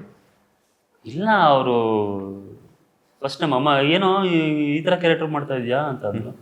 ಆಮೇಲೆ ಅವರು ಒಂದು ತಲೆನೇ ಕೆಡಿಸ್ಕೊಂಡಿಲ್ಲ. ಅವ್ರು ಸೀರಿಯಲ್ ನೋಡ್ತಾರೆ, ಎಂಜಾಯ್ ಮಾಡ್ತಾರೆ ಅಷ್ಟೇ. ಅವರು ಒಂದು ಕ್ಯಾರೆಕ್ಟರ್ ನೋಡ್ತಾ ಇದ್ದಾರೆ ಅವ್ರು. ಯಾಕಂದ್ರೆ ನಾನು ಇದಕ್ಕಿಂತ ಕೆಟ್ಟ ಪಾತ್ರಗಳು ಮಾಡ್ಕೊಂಡು ಬಂದ್ಬಿಟ್ಟಿದ್ದೀನಿ. ಅವರಿಗೆಲ್ಲ ಅಭ್ಯಾಸ ಆಗೋಗಿದೆ. ನೋಡಿ ಎಂಜಾಯ್ ಮಾಡ್ತಾರೆ. ಯಾವ ಕ್ಯಾರೆಕ್ಟರ್ ಮಾಡಿದ್ರೆ ಎಂಜಾಯ್ ಮಾಡ್ತಾರೆ. ಅವ್ರು ಏನಿಲ್ಲ, ನನ್ನ ಮಗ ಮಾಡಬೇಕು, ಬ್ಯುಸಿ ಇರಬೇಕು ಇಂಡಸ್ಟ್ರಿಲಿ, ಒಂದು ಒಳ್ಳೆ ಹೆಸರು ಮಾಡಬೇಕು ಅಷ್ಟೇ. Yes sir. ಸ್ಮಾಲ್ ಸ್ಕ್ರೀನಲ್ಲಿ, ಅದರಲ್ಲೂ ಆಸೆ ಸೀರಿಯಲ್ನಲ್ಲಿ ಸಾಕಷ್ಟು ಬ್ರೇಕ್ಸನ್ನು ಮಾಡಿರುವಂಥ ಸೀರಿಯಲ್ ರೆಕಾರ್ಡ್ಸನ್ನು ಮಾಡಿರುವಂಥ ಸೀರಿಯಲ್. TRP ಆಗಿರ್ಬೋದು ಅಥವಾ ನೋಡುವಂಥ ವೀಕ್ಷಕರ ಜನರ ಮನಸ್ಸನ್ನು ಗೆಲ್ಲುವಂಥದ್ದಾಗಿರ್ಬೋದು. ಹಾಗೆಯೇ ಇನ್ನೂ ಒಂದು ಪಾತ್ರಗಳ ಬದಲಾವಣೆ ಕೂಡ ಮೇಡಮ್. ಹಾಫ್ ದಿ ಸ್ಕ್ರೀನಲ್ಲಿ ನಂದೀಶ್ ಅವ್ರಿಗೆ ನೀವು ಏಕೈಕ ಪತ್ನಿ ಆದರೆ ಆನ್ ಸ್ಕ್ರೀನ್ ಮನೋಜ್ ಅವರಿಗೆ 4 ಜನ ಪತ್ನಿಗಳಂದ್ರೆ ಪಾತ್ರಗಳು ಚೇಂಜ್ ಆಯ್ತು ಮೇಡಮ್. ಅದು ನೋಡಿದಾಗ ಏನು ಅನ್ಸುತ್ತೆ ಮೇಡಮ್ ನಿಮಗೆ ಆಸ್ ಎ ರಿಯಲ್ ವೈಫ್ ಆಗಿ? ನನ್ಗೇನು ಆ ಥರ ಏನು ಅನಿಸಿಲ್ಲ. ಅನ್ಸಿಲ್ವಾ? ಯಾಕಂದ್ರೆ ಅವ್ರಿಗೆ ಯಾವ್ದು ಕಂಫರ್ಟಬಲ್ ಇರುತ್ತೋ ಆ ಥರ ಸೆಲೆಕ್ಟ್ ಮಾಡ್ಕೊಂತಿರ್ತಾರೆ. ಸೊ ಅವ್ರಿಷ್ಟ ಇಲ್ಲ. ಪ್ರೀವಿಯಸ್ ಅಮೃತ ರಿಪ್ಲೇಸ್ ಆದಾಗ ಬಟ್ ಅಮೃತ ನನಗೆ ತುಂಬಾ ಇಷ್ಟ. ಅಮೃತ ಕ್ಯಾರೆಕ್ಟರ್ ತುಂಬಾ ಫೀಲ್ ಮಾಡ್ಕೊಂಡ್ಲು. ಅವರೇ ರಿಪ್ಲೇಸ್ ಆಗಬಾರ್ದಾಗಿತ್ತು ಅಂತ ಅನಿಸ್ತು. ರಿಪ್ಲೇಸ್ ಆಗಬಾರ್ದಾಗಿತ್ತು ಅಂತ ತುಂಬಾ ಫೀಲ್ ಮಾಡ್ಕೊಂಡ್ಲು. ಒಂದೊಂದ್ಸಲ ನಾನೇ ಮಾಡ್ತೀನಿ, ನಾನೇ ಬಂದ್ಬಿಡ್ತೀನಿ, ಯಾಕೆ ಇಷ್ಟೊಂದು ಜನ ಚೇಂಜ್ ಆಗ್ತಾ ಇದ್ದಾರೆ ಅಂತ ನಿಮ್ಮ ಹತ್ರ ಕಾಮಿಡಿಯಾಗಿ ಮಾತಾಡ್ತಿರ್ತಾರೆ. ನನ್ನ ಜೊತೆ ಚೆನ್ನಾಗಿ ಮಾತಾಡ್ತಾರೆ. ಹೊರಗಡೆ ಸ್ವಲ್ಪ ಸೈಲೆಂಟ್, ಶೈ ಫೀಲ್. Yes sir. ನಿಮ್ಗೇನು ಅನಿಸ್ತು 4 ಜನ ಒಬ್ಬೊಬ್ರು ಒಂದೊಂದು ಮೈಂಡ್ ಸೆಟ್ ಅಂದಾಗ ಆ ಪಾತ್ರನ ಅವ್ರ ಜೊತೆ ಮತ್ತೆ ನೀವು ಕೋಆರ್ಡಿನೇಟ್ ಮಾಡ್ಕೊಂಡು ಮಾಡಬೇಕು ಅಂತಂದಾಗ ಹೆಂಗ ಅನ್ಸುತ್ತೆ? ಯಾಕಂದ್ರೆ ಒಂದು ಪೇರ್ ಆಗ್ಬಿಟ್ರೆ ನಿಮ್ಗೆ ಆಟೋಮೆಟಿಕಲಿ ಸೆಟ್ ಆಗ್ಬಿಡುತ್ತೆ. ನನಗೆ ತುಂಬಾ ಚಾಲೆಂಜ್ ಇದೆ ಆಕ್ಚುಲಿ. ಸಿ 4 ಜನ ರೋಹಿಣಿ ಅಂತ ಅಂದ್ರೆ ಫಸ್ಟ್ ಒಂದು 50 ಎಪಿಸೋಡ್ಗೆ ರಿಪ್ಲೇಸ್ ಮಾಡಿದ್ರು. ಸೆಕೆಂಡ್ ರೋಹಿಣಿ ಬಂದು 160-170 ಎಪಿಸೋಡ್ವರೆಗೂ ಮಾಡಿದ್ರು. ಸ್ವಲ್ಪನೇ ಮಾಡಿದ್ದು. ಬಟ್ ಮೂರನೇ ರೋಹಿಣಿ ಅಂದರೆ ಅಮೃತ ಮಾಡಿದ್ದು ಆಲ್ಮೋಸ್ಟ್ ಮೋರ್ ದೆನ್ 600-650 ಎಪಿಸೋಡ್ ಮಾಡಿದ್ದು, ಶೂಟ್ ಮಾಡಿದ್ದು. ನಮ್ಮ ಬಾಂಡಿಂಗ್ ಶುರುವಾಗಿದ್ದು, ನಮ್ಮ ಒಂದು ಪೇರ್ ಸಕ್ಸಸ್ ಆಗಿದೆ ಅಲ್ಲಿ. ಅಲ್ಲಿಂದ ತುಂಬ ಪೀಕ್ ಔಟ್ ಹೋಯ್ತು. ಬಟ್ ಅಲ್ಲಿ ನನಗೆ ಒಂದು ಕಥೆಯಲ್ಲಿ ಟ್ವಿಸ್ಟ್ ಬಂದು ಈಗ ಮಾಡ್ತಿರೋ ಅಭಿಜ್ಞ ಕೂಡ ನನಗೆ ಸೆಟ್ ಆಗಿ ಚೆನ್ನಾಗಿ ಹೋಗ್ತಾ ಇದೆ. ಬಟ್ ನನಗೇನು ಆ ಥರ ಕಂಫರ್ಟ್ ಇಲ್ಲ ಅನ್ನೋ ಥರ ಏನಿಲ್ಲ. ಒಳ್ಳೆ ಕಂಫರ್ಟ್ ಝೋನ್ ಇತ್ತು. ಅದೇ ಜನರಲ್ಲಾಗಿ ಎಲ್ಲರೂ ಸ್ವಲ್ಪ ಫಸ್ಟ್ ಡೇನೇ ಕ್ಲೋಸಾಗಿ ಮಾತಾಡಿ ಚೆನ್ನಾಗಿ ಬಾಂಡಿಂಗ್ ಬೆಳೆಸ್ಕೊಂಡು ನೆಕ್ಸ್ಟ್ ಡೇ ಈಸಿಯಾಗಿ ಹೊಟ್ಟೋಗ್ಬೋದು. ಅದು ಬಿಟ್ಟು ನೀನು ಅಲ್ಲಿ ನಾನು ಇಲ್ಲಿ ಅಂತ ಕೂತ್ಕೊಂಡ್ರೆ ಕ್ಯಾರೆಕ್ಟರ್ ಬಿಲ್ಡ್ ಆಗಲ್ಲ. ಸೊ ಕ್ಯಾರೆಕ್ಟರ್ ಚೆನ್ನಾಗಿ ಮರ್ಜ್ ಆಗಬೇಕು ಅಂದರೆ ಚೆನ್ನಾಗಿ ಮಾತಾಡ್ಕೊಂಡು ಕ್ಲೋಸ್ ಆಗಿ ಫನ್ನಿಯಾಗಿ ಹೊಟ್ಟೋದ್ರೆ ಈಸಿಯಾಗಿ ಹೊಟ್ಟೋಗುತ್ತೆ ಅಷ್ಟೇ. ಎಸ್. ಈಗ ಸ್ನೇಹಮ್ಮನ ಕ್ಯಾರೆಕ್ಟರ್ ಬಗ್ಗೆ ಮತ್ತು ನಿಮ್ಮಿಬ್ಬರ ಕ್ಯಾರೆಕ್ಟರ್, ಯಾಕಂದರೆ ತಾಯಿ ಮಗನ ಕ್ಯಾರೆಕ್ಟರ್ ಅಂತೂ ಸಿಕ್ಕಾಪಟ್ಟೆ ಇಷ್ಟಪಡ್ತಾರೆ, ಅಷ್ಟೇ ಬೈಕೊಂತಾರೆ ಕೂಡ ನಿಮ್ಮಿಬ್ಬರಿಗೂ. ಅವರು ರೆಬಲ್, ಅವರು ಫೈರ್. ಅವರು ನಿಮ್ಗೆ ಪ್ರತಿಯೊಂದು ಡೈಲಾಗ್ನ ಅವರು ಕಾಮನ್ ಆಗಿ ಮಾತಾಡಲ್ಲ. ಒಂಥರ ಫೈರ್, ಯಾವ್ದು ಉರಿತಾನೆ ಇರುತ್ತೆ, ಬೆಂಕಿ. ಅದು ತುಂಬಾ ಚೆನ್ನಾಗಿ ಮಾಡ್ತಾರೆ. ಒಳ್ಳೆ ಮೆಮೊರಿ ಪವರ್ ಇದೆ ಅವ್ರಿಗೆ. ಡೈಲಾಗ್ ನೋಡಲ್ಲ, ಕೇಳಿಸ್ಕೊಂಡು ಹಿಂಗೆ ಹೇಳ್ತಾರೆ, ಪಟ್ ಅಂತ ಹೇಳ್ತಾರೆ. ಅವ್ರು ಬೇಸಿಕಲಿ ಮಲಯಾಳಿ ಅವರು. ಹೌದು, ಮಲಯಾಳಿ. ಮನೇಲೆಲ್ಲ ತಮಿಳ್ ಮಾತಾಡೋದು, ಆದ್ರೂ ಕನ್ನಡನ ಅಷ್ಟು ಚೆನ್ನಾಗಿ ಮಾತಾಡ್ತಾರೆ. ಅಮ್ಮ ಮಗ ಅನ್ನೋ ಇದು ಬಾಂಡಿ ತುಂಬಾ ಚೆನ್ನಾಗಿದೆ. ಬೇಸಿಕ್ ಬಿಗಿನಿಂಗ್ ಹಿಡಿದು ಇಲ್ಲಿವರೆಗೂ ಮನೋಜನ ಯಾವುದೇ ಕಾರಣಕ್ಕೂ ಬಿಟ್ಕೊಡಲ್ಲ. ಅವ್ನು ಏನೇ ತಪ್ಪು ಮಾಡಿದ್ರು ಏನಾದ್ರೂ ಅಲ್ಲೇ ಯಾಕೋ ಹಿಂಗ್ ಮಾಡ್ತೀಯಾ ಮನೋಜ, ಆಯ್ತು ಮಾಡ್ಬೇಡ ಕಣೋ, ಈ ತರ ಬರ್ತಾರೆ ಅವರು. ಈ ತರ 1 ಸೆಕೆಂಡು ಮಗ ಏನೇ ತಪ್ಪು ಮಾಡಿದ್ರು ಬಿಟ್ಕೊಡೋ ಮಾತೇ ಇಲ್ಲ. ಹೋಗಿತಾ ಇರ್ತಾರೆ ಅಪ್ಪ ನಿಂತ್ಕೊಂಡು, ಬೋಳಿ ಮಗನ ಏನೋ ನಿಂತು ಯಾಕೋ ಹಿಂಗ್ ಮಾಡ್ತೀಯಾ, ನಿನ್ ಮಗ ಅಲ್ಲ ಕಣ ನೀನು ಅಂತ ಬೈತಾರೆ. ಸೂರ್ಯ ಗೊತ್ತು ನಿಮ್ಗೆ? ಸೂರ್ಯ ನಾನು ತುಂಬಾ ಸಲ ಸೂರ್ಯನ ಕೈಲಿ ತುಂಬಾ ಏಟ್ ತಿಂದಿದ್ದೀನಿ. ಹೊಡೆದಿದ್ದಾನೆ, ಬೆಲ್ಟಲ್ಲಿ ಹೊಡೆದಿದ್ದಾನೆ, ಕಾಲಲ್ಲಿ ಓದಿದ್ದಾನೆ. ಆ ಕ್ಯಾರೆಕ್ಟ್ರು ಮನೋಜನ ತಿದ್ದಕ್ಕೆ ತುಂಬಾ ಟ್ರೈ ಮಾಡಿದೆ. ಅಂದ್ರೆ ಅವನು ಬದಲಾಗ್ತಿಲ್ಲ. ಅವನು ಈಗ ರವಿ ಅಂತ ತುಂಬಾ ನ್ಯೂಟ್ರಲ್, ಅವನು ಬೈಯೋದು ಹೊಡೆಯೋದ್ರಲ್ಲಿ ತುಂಬಾ ಕಡಿಮೆ.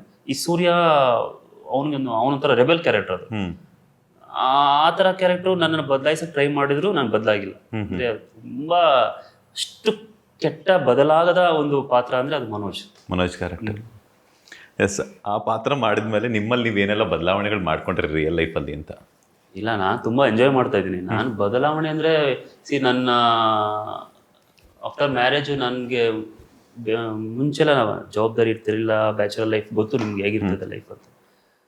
ತುಂಬ ಡೀಸೆಂಟಾಗಿ ಡಿಸಿಪ್ಲಿನ್ ಆಗಿ ಲೈಫ್ನ ಹೆಂಗೆ ಲೀಡ್ ಮಾಡಬೇಕು, ಇಷ್ಟು ಜವಾಬ್ದಾರಿ ಇರಬೇಕು. ಒಂದು ತಂದೆ ತಾಯಿ ಅಥವಾ ಹೆಂಡತಿ ಬಂದಮೇಲೆ, ಒಂದು ಮಗು ಆದಮೇಲೆ ಅವ್ರ ಲೈಫ್ ಸ್ಟೈಲ್ನ ಹೇಗೆ ಬಿಲ್ಡ್ ಮಾಡಬೇಕು, ಇದೇ ಒಂದು ಸಿಸ್ಟಮೆಟಿಕ್ಕಾಗಿ ಹೇಗೆ ಹೋಗಬೇಕು ಅನ್ನೋದನ್ನ ಅರ್ಥ ಮಾಡಿಕೊಂಡು ತುಂಬ ಚೆನ್ನಾಗಿ ಹೋಗ್ತಾ ಇದ್ದೀನಿ. ತುಂಬ ನೀಟಾಗಿ ಪ್ಲ್ಯಾನಿಂಗ್ ಇದೆ. ಮನೋಜ್ ಏನು ನೆಗೆಟಿವಿಟಿ ಏನಿದೆ ಅದನ್ನು ಅಲ್ಲಿಗೆ ಕಟ್ ಆಫ್ ಮಾಡಿ ಏನು ಪಾಸಿಟಿವ್ ಇದೆಯೋ ಅದು ಮಾತ್ರ ನಾನು ಪಿಕ್ ಮಾಡ್ತೀನಿ ಅಷ್ಟೇ. ನನ್ನ ಕ್ಯಾರೆಕ್ಟ್ರಿಗೂ ನನ್ನ ರಿಯಲ್ ಲೈಫ್ಗೂ ನಾನು ಲಿಂಕ್ ಮಾಡ್ಕೊಳ್ಳಲ್ಲ. ಅದು ಅಲ್ಲೇ ಬಿಟ್ಬಿಡ್ತೀನಿ. ಶೂಟಿಂಗ್ ಸೆಟಲ್ಲೇ ಬಿಟ್ಟು ಇಲ್ಲಿ ಬಂದಾಗ ನನ್ನದೇನಿದೋ ರಿಯಲ್ ಲೈಫ್ ನಂದೀಶ್ ಏನಿದಾನೋ ಅಷ್ಟೇ. S ma'am. ಈಗ ನಿಮ್ಮ ಫ್ರೆಂಡ್ ಸರ್ಕಲ್ ಆಗಿರ್ಬೋದು ಅಥವಾ ನಿಮ್ಮ ಫ್ಯಾಮಿಲಿ ಮೆಂಬರ್ಸ್ ಅಥವಾ ರಿಲೇಟಿವ್ಸ್ ಬಂದ್ಬಿಟ್ಟು ನಿಮ್ಮ ಹಸ್ಬೆಂಡ್ ಬಗ್ಗೆ ಅವ್ರ ಮಾಡ್ತಿರೋಂಥ ಆ್ಯಕ್ಟಿಂಗ್ ಬಗ್ಗೆ ಹೇಳಿದಾಗ ಹೊಗಳ್ತಿದ್ದಾರೆ ಅಂತಂದಾಗ ನಿಮ್ಗೆ ಎಷ್ಟು ಖುಷಿ ಆಗುತ್ತೆ ಅಂತ? ಚೆನ್ನಾಗಿ ಮಾಡ್ತಿದ್ದಾರೆ ಅಂತಾನೆ ಹೇಳ್ತಾರೆ ಎಲ್ಲರೂ. ಸೊ ಖುಷಿನೇ ಆಗುತ್ತೆ. ಯಾರಾದ್ರೂ ಏನಾದ್ರು ಕಾಂಪ್ಲಿಮೆಂಟ್ ಅಥವಾ ನಿಮ್ಮ ಹತ್ರ ಏನಾದ್ರು ಬಂದು ಕಂಪ್ಲೇಂಟ್ ಮಾಡಿರೋದುಂಟಾ? ಅಂದ್ರೆ ನನ್ನ ತಂಗಿ ತಮ್ಮ ಎಲ್ಲ ಭಾವ ಏನ್ ಈ ತರ ಆಕ್ಟಿಂಗ್ ಮಾಡ್ತಾರೆ, ರಿಯಲ್ ಆಗಿ ನೋಡೋದಿಕ್ ಹಂಗ ಅನ್ಸಲ್ಲ, ಆತರ ಎಲ್ಲ ಹೇಳ್ತಾರೆ. ಸೀರಿಯಲ್ಲೇ ಬೇರೆ ಇದೆ, ರಿಯಲ್ ಲೈಫೇ ಬೇರೆ ಅಂತ ಹೇಳ್ಕೊಂಡು ಸುಮ್ಮನೆ ಆಗ್ತಾರೆ. ಎಸ್, ಮದುವೆ ಆಯಿತು, ಮಗುನೂ ಆಯಿತು. ಸದ್ಯಕ್ಕೆ ಮದುವೆ ಆದಮೇಲೆ ಒಂದಷ್ಟು ಬದಲಾವಣೆಗಳನ್ನೋವಂಥದ್ದು ಇಬ್ಬರಿಗಿಬ್ರು ಅಡ್ಜಸ್ಟ್ಮೆಂಟ್ಸ್ ಆಗಬೇಕಾಗಿರುವಂಥ ಪರಿಸ್ಥಿತಿ ಬರುತ್ತೆ. ಸೊ ಇಬ್ಬರ ಮದುವೆ ಆದಮೇಲೆ ಏನೆಲ್ಲ ನಿಮ್ಮಲ್ಲಿ ನೀವು ಬದಲಾವಣೆಗಳನ್ನು ಮಾಡಿಕೊಂಡ್ರೆ ನಿಮ್ಮ ಒಂದು ಕಪಲ್ ಲೈಫ್ನ ಲೀಡ್ ಮಾಡೋದಕ್ಕೆ? ಆ ಥರ ಒಂದು ದೊಡ್ಡ ಬದಲಾವಣೆ ಅಂತ ಏನಿಲ್ಲ. ಅಂದರೆ ನಾವು ಪ್ಲ್ಯಾನಿಂಗು ಈಗ ಮದುವೆ ಆದಮೇಲೆ ನಮ್ಮ ಸಕ್ಸಸ್ಗೆ ಅಥವಾ ನಮ್ಮ ಒಂದು ಒಳ್ಳೆ ಲೈಫ್ನ ಲೀಡ್ ಮಾಡೋದಕ್ಕೆ ಏನು ಮಾಡ್ಬೋದು, ಏನು ಮಾಡಬಾರ್ದು, ಮುಂಚೆ ಏನು ತಪ್ಪು ಮಾಡಿದ್ದೀವಿ ಅದನ್ನು ಸರಿ ಮಾಡಿಕೊಂಡು ಒಂದು ಆಗಲೇ ಹೇಳಿದ್ನಲ್ಲ, ಒಂದು ಒಳ್ಳೆ ಟ್ರ್ಯಾಕ್, ಈ ಟ್ರ್ಯಾಕಲ್ಲಿ ಹೋಗಬೇಕು, ಹೀಗೆ ಇಷ್ಟು ಅರ್ನ್ ಮಾಡಬೇಕು, ಇಷ್ಟು ಅರ್ನ್ ಮಾಡಿ ಇದು ಸಪ್ರೇಟು ಒಂದು ಸೇವಿಂಗ್ಸ್ ಅಂತ ಮಾಡಬೇಕು. ಇದನ್ನು ನಾವು ಖುಷಿಯಾಗಿರೋದಕ್ಕೆ ಖರ್ಚು ಮಾಡಿಕೊಂಡು ಮಗಂಗೆ ಏನು ಎಜುಕೇಶನ್ ಕೊಡಬೇಕು, ಯಾವ ಥರ ಕೊಡಿಸ್ಬೇಕು, ಯಾವ ಸ್ಕೂಲಲ್ಲಿ ಕೊಡಿಸ್ಬೇಕು, ಈ ಥರ ಎಲ್ಲ ನೀಟಾಗಿ ಪ್ಲ್ಯಾನ್ ಮಾಡ್ಕೊಂಡು ಹೋದ್ವಿ. ನನ್ನ ವೈಫು ಕೂಡ ಹೌಸ್ ವೈಫ್ ಇರ್ಬೋದು, ಬಟ್ ಇವಳು ಈಗ ರೀಸೆಂಟಾಗಿ ಒಂದೇನೋ makeover, bridal makeover ಏನೋ ಕಲ್ತಾಳೆ. ಅವಳು ಫ್ರೀ ಟೈಮಲ್ಲಿ ಯಾವ್ದಾದ್ರು ಒಳ್ಳೆ ಒಂದು ಪ್ರಾಜೆಕ್ಟ್ ಸಿಕ್ಕಿದ್ರೆ, ಆಫರ್ ಸಿಕ್ಕಿದ್ರೆ ಹೋಗಿ ಬರ್ತಾಳೆ. ಸೊ ಎಷ್ಟು ಬೇಕೋ ಅವಳು ಖುಷಿಗೆ ಅರ್ನ್ ಮಾಡ್ತಾ ಇದ್ದಾಳೆ. ಆ ಥರ ರಿಸ್ಟ್ರಿಕ್ಷನ್ ಏನಿಲ್ಲ. ನೀನು ಹೋಗ್ಬೇಕು, ನಾನು ಹೋಗ್ಬೇಕು, ಕೆಲ್ಸಕ್ಕೆ ಇಬ್ಬರು ಮಾಡ್ಬೇಕು ಏನಿಲ್ಲ. ನಿಮ್ಮ ಕಂಫರ್ಟ್ ಝೋನು, ನೀವು ಹೋಗ್ಬೇಕಾ ಮಾಡ್ಬೋದು, ಇಲ್ವಾ ಆರಾಮಾಗಿ ಮನೇಲಿ ಇರ್ಬೋದು. ನಾನು ಇರೋವರೆಗೂ, ನಾನು ದುಡಿಯೋವರೆಗೂ ಖುಷಿಯಾಗಿ ಚೆನ್ನಾಗಿರ್ಬೇಕಷ್ಟೆ. ಫ್ಯೂಚರ್ಗೆ ಏನು ಮಾಡಬೇಕೋ ಎಲ್ಲ ಸೇವಿಂಗ್ಸ್ ಎಲ್ಲ ಮಾಡಿಟ್ಕೊಂಡು ಒಂದು ಲೈಫ್ ಹೋಗ್ತಾ ಇರುತ್ತೆ. ತುಂಬ ಎಲ್ಲ ಪ್ಲ್ಯಾನಿಂಗು, ತುಂಬ ಎಲ್ಲ ಮಾಡ್ಕೊಂಡಿದ್ರೆ ಕಷ್ಟ. ಇರೋವರೆಗೂ ಖುಷಿಯಾಗಿ ಚೆನ್ನಾಗಿರ್ಬೇಕಷ್ಟೆ. ಎಸ್, ಈಗ ಏನಂತಂದರೆ ಫಿನಾನ್ಷಿಯಲ್ ಸ್ಟೇಟ್ಮೆಂಟ್ ಅನ್ನೋದು ಬಂದಾಗ ಒಂದಷ್ಟು ಮನಸ್ತಾಪಗಳು ಬರುವಂಥದ್ದು ಕೂಡ ಚೇಂಜಸ್ ಆಗುತ್ತೆ. ಬಿಕಾಸ್ ಅವ್ರು ಥಿಂಕ್ ಮಾಡುವಂಥ ವೇನೇ ಬೇರೆ, ನೀವು ಥಿಂಕ್ ಮಾಡುವಂಥ ವೇನೇ ಬೇರೆ. ಸೊ ಅಂಥ ಒಂದು ಸಂದರ್ಭದಲ್ಲಿ ಏನು ಪ್ಲ್ಯಾನ್ ಮಾಡ್ತೀರಾ? ಬಿಕಾಸ್ ಯಾಕಂತಂದರೆ ನೀವೇ ಹೇಳಿದ್ರಿ 3 ತಿಂಗಳು ಅಷ್ಟೇ ನಾನು ಕೂತಿದ್ದು, ಅದಾದ ನಂತರ ಕಂಟಿನ್ಯೂಸ್ ಆಗಿ ನಾನು ಶೂಟ್ ಮಾಡ್ತಾನೆ ಇದ್ದೆ ಅಂತ ಹೇಳ್ಬಿಟ್ಟು. ಯಾಕಂತಂದರೆ ಕೋವಿಡ್ ಬಂದಾಗಲೇ ನಿಮಗೊಂದು ಐಡಿಯಾ ಬಂದಿರುತ್ತೆ. ಬಿಕಾಸ್ ಯಾಕಂತಂದರೆ ಊರಿಂದನೇ ಓಡಾಡ್ತಿದ್ದಂಥ ಸಂದರ್ಭದಲ್ಲಿ ಸೊ ಪ್ರಾಜೆಕ್ಟ್ಸ್ ಎಲ್ಲನೂ ಕಡಿಮೆ ಆಗ್ತಾ ಇತ್ತು, ಟೆಲಿಕಾಸ್ಟ್ ಆಗ್ತಿರುವಂಥದ್ದು ಕಡಿಮೆ ಆಗ್ತಾ ಇತ್ತು. ಸೊ ಅಂಥ ಒಂದು ಸಂದರ್ಭದಲ್ಲಿ ಏನಾದರೂ ಕ್ಯಾರೆಕ್ಟರ್ಗಳು ಸ್ಟಾಪ್ ಆದಾಗ ಅಥವಾ ಇಲ್ಲಾಂತ ಅವಕಾಶಗಳ ಕೊರತೆ ಆದಾಗ ನೆಕ್ಸ್ಟ್ ಏನು ಅನ್ನುವಂಥದ್ದು ಒಂದು ಮುಂಜಾಗೃತವಾದಂತಹ ಒಂದು ಯೋಚನೆ ಅನ್ನೋದಂತೂ ಇದ್ದೇ ಇರುತ್ತೆ.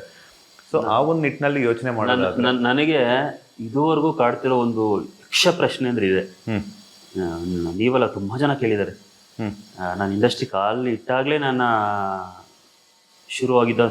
ಸೃಷ್ಟಿಯಾಗಿದ್ದಂಥ ಪ್ರಶ್ನೆ ಇದು.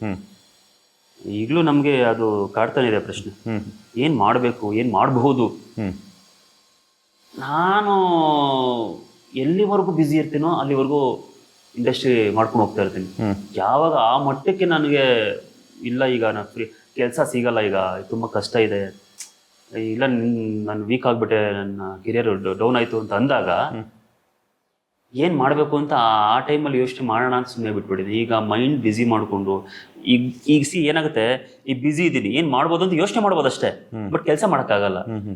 ಸೊ ಆ ಒಂದು 3 ವರ್ಷ 4 ವರ್ಷ ಆದಮೇಲೆ ನಾವೇನು ಯೋಚನೆ ಮಾಡಿದೀವಿ ಅದು ಮಾಡೋಕ್ಕಾಗಲ್ಲ.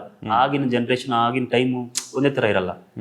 ಸೊ ನಾನು ಎಲ್ಲಿವರೆಗೂ ಹೋಗ್ತೀನೋ ಅಲ್ಲಿವರೆಗೂ ಹೋಗ್ತೀನಿ. ನನ್ಗೆ ಗೊತ್ತಾಗುತ್ತೆ, ಒಂದು ಐಡಿಯಾ ಬರುತ್ತೆ, ನಾನು ಡೌನ್ ಆಗ್ತಾ ಇದ್ದೀನಿ, ನನ್ನ ಕೆರಿಯರ್ ಡೌನ್ ಆಗ್ತಾ ಇದೆ ಅನ್ನೋ ಟೈಮ್ಗೆ, ಆ ಟೈಮಲ್ಲಿ ಅದನ್ನು ಏನು ಮಾಡಬೇಕು ಅಂತ ಪ್ಲ್ಯಾನ್ ಮಾಡಿ ನಾನು ಮೂವ್ ಆಗ್ತೀನಿ. ಬಟ್ ಏನು ಮಾಡಬೇಕು ಅಂತ ದೇವರೇ ಗೊತ್ತಿಲ್ಲ. ಇದನ್ನು ಬಿಟ್ಟು ನನಗೇನು ಗೊತ್ತಿಲ್ಲ. ನಾನು ಆ್ಯಕ್ಚುಲಿ ಬೇಸಿಕ್ಲಿ ಲ್ಯಾಬ್ ಟೆಕ್ನಿಷಿಯನ್. ಒಂದು ಡಯಾಗ್ನೋಸ್ಟಿಕ್ ಬಿಸ್ನೆಸ್ ಮಾಡ್ಬೋದು ಮಾಡಿದ್ರೆ. ನಾನು ಆಲ್ರೆಡಿ ಪ್ರೀವಿಯಸ್ ಮಾಡಿ ಡಯಾಗ್ನೋಸ್ಟಿಕ್ ಸೆಂಟರ್ ಓಪನ್ ಮಾಡಿ 3-4 ಕಡೆ ಕೈ ಸುಟ್ಕೊಂಡು ನಾನು 21-22ನೇ ವಯಸ್ಸಿಗೆ ನಾನು ಬಿಸ್ನೆಸ್ ಸ್ಟಾರ್ಟ್ ಮಾಡಿದ್ದು. ಸೊ ಅದಕ್ಕೆ ನಾನು ಹೇಳ್ತಿರ್ತಾಳೆ ರಿಲೇಟೆಡ್ ಮನೋಜ್ ಕ್ಯಾರೆಕ್ಟರ್ಗೆ ನಾನು ಯಾವ ಬಿಸ್ನೆಸ್ ಸಕ್ಸಸ್ ಆಗಲಿಲ್ಲ. ಕೋವಿಡ್ ಟೈಮಲ್ಲೇ ಒಂದು ಅರೇಕಾ ಪ್ಲೇಟ್ ಎಲ್ಲ ಒಂದು ಫ್ಯಾಕ್ಟ್ರಿ ಥರ ಮಾಡಿ ಅದರಲ್ಲೂ 2 ತಿಂಗಳು ಅದು ಡಮಾರ್. ತಾವರೆಕೆರೆಯಲ್ಲಿ ಒಂದು ಡಯಾಗ್ನೋಸ್ಟಿಕ್ ಓಪನ್ ಮಾಡಿದೆ, ಅದು ಡಮಾರ್. ಕಮಲಾನಗರದಲ್ಲಿ ಒಂದು ಡಯಾಗ್ನೋಸ್ಟಿಕ್ ಓಪನ್ ಮಾಡಿದೆ, ಅಲ್ಲೊಂದೇ 1 ವರ್ಷ, ಅದು ಡಮಾರ್. ಗುಡೇಮನಹಳ್ಳಿಲಿ ಡಯಾಗ್ನೋಸ್ಟಿಕ್ ಓಪನ್ ಮಾಡಿದೆ ಆಫ್ಟರ್ ಕಮಲಾನಗರ, ಅದು ಡಮಾರ್. 3-4 ಕಡೆ ಡಯಾಗ್ನೋಸ್ಟಿಕ್ ಫ್ಲಾಪ್.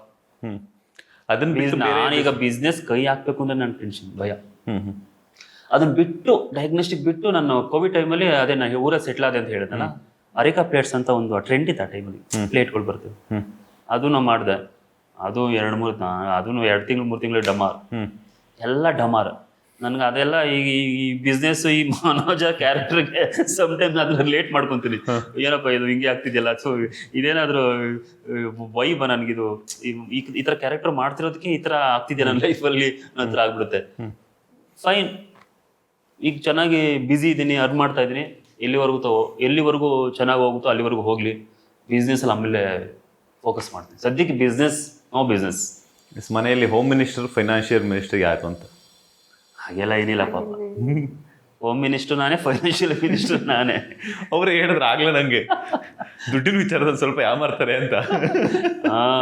ಅಂದ್ರೆ ತುಂಬಾ ಸಫರ್ ಆಗಿದೀವಿ ಕೋವಿಡ್ ಟೈಮಲ್ಲಿ, ಅದ್ರಿಂದ ಸ್ವಲ್ಪ ಅನ್ಸುತ್ತೆ. ಸ್ವಲ್ಪ ಆ ಥರ ಫೀಲ್ ಅನ್ಸುತ್ತೆ ನಿಮ್ಗೆ? ನಾನೆಲ್ಲ ಆಕ್ಚುಲಿ ಮುಂಚೆ ಎಲ್ಲ ಅಂತ ಸೇವಿಂಗ್ಸ್ ಅಂತ ಏನ್ ಮಾಡಿರ್ಲಿಲ್ಲ. ಮದ್ವೆ ಮುಂಚೆ ಎಲ್ಲ ಮನೆ ಬೇರೆ ಅವಾಗ್ಲೇ ಕಟ್ಟಿದ್ರು ಊರಲ್ಲಿ, ಮದ್ವೆ ಬೇರೆ ಅದೇ ಟೈಮಲ್ಲಿ ಆಯ್ತು. ಸೊ ಸ್ವಲ್ಪ ಸ್ಟ್ರಗಲ್ ಆದ್ವಿ ಸ್ಟಾರ್ಟಿಂಗ್ ಕೋವಿಡ್ ಟೈಮಲ್ಲಿ. ನನ್ನ ಮದುವೆ ಮತ್ತೆ ನನ್ನ ಮನೆ ಗೃಹ ಪ್ರವೇಶ ಎರಡು ಒನ್ ಡೇ ಗ್ಯಾಪಲ್ಲಿ ಆಗಿದ್ದು. ಒಂದು ದಿನ ಗೃಹ ಪ್ರವೇಶ, 2 days ಅಂದ್ರೆ ಸೇವಿಂಗ್ಸ್ ಥರ್ಸ್ಡೇ ಗೃಹ ಪ್ರವೇಶ, ನಂದು ಸ್ಯಾಟರ್ಡೆ ಸಂಡೇ ಮದುವೆ. ಸೊ ಆ ಗ್ಯಾಪು, ಆ ಒಂದು ಟೈಟ್ ಫೈನಾನ್ಷಿಯಲ್ ಮೂಮೆಂಟು. ಸೊ ಅದಾದ್ಮೇಲೆ ಅದೇ ವರ್ಕ್ ನಿಂತೋಯ್ತು. ಕೋವಿಡ್ ಎಲ್ಲ ಸೀರಿಯಲ್ಸ್ ಶೂಟ್ ಮಾಡಂಗಿಲ್ಲ ಅಂತ ಅನೌನ್ಸ್ ಮಾಡಿಬಿಟ್ರು. ಸೊ ಒಂದು 3 months 4 months ಅನ್ಸುತ್ತೆ ಆ ಗಿಣಿರಾಮ ಶುರು ಆಯಿತು. ಸೊ ಅಲ್ಲಿಂದ ಆಸ್ ಯೂಶುವಲ್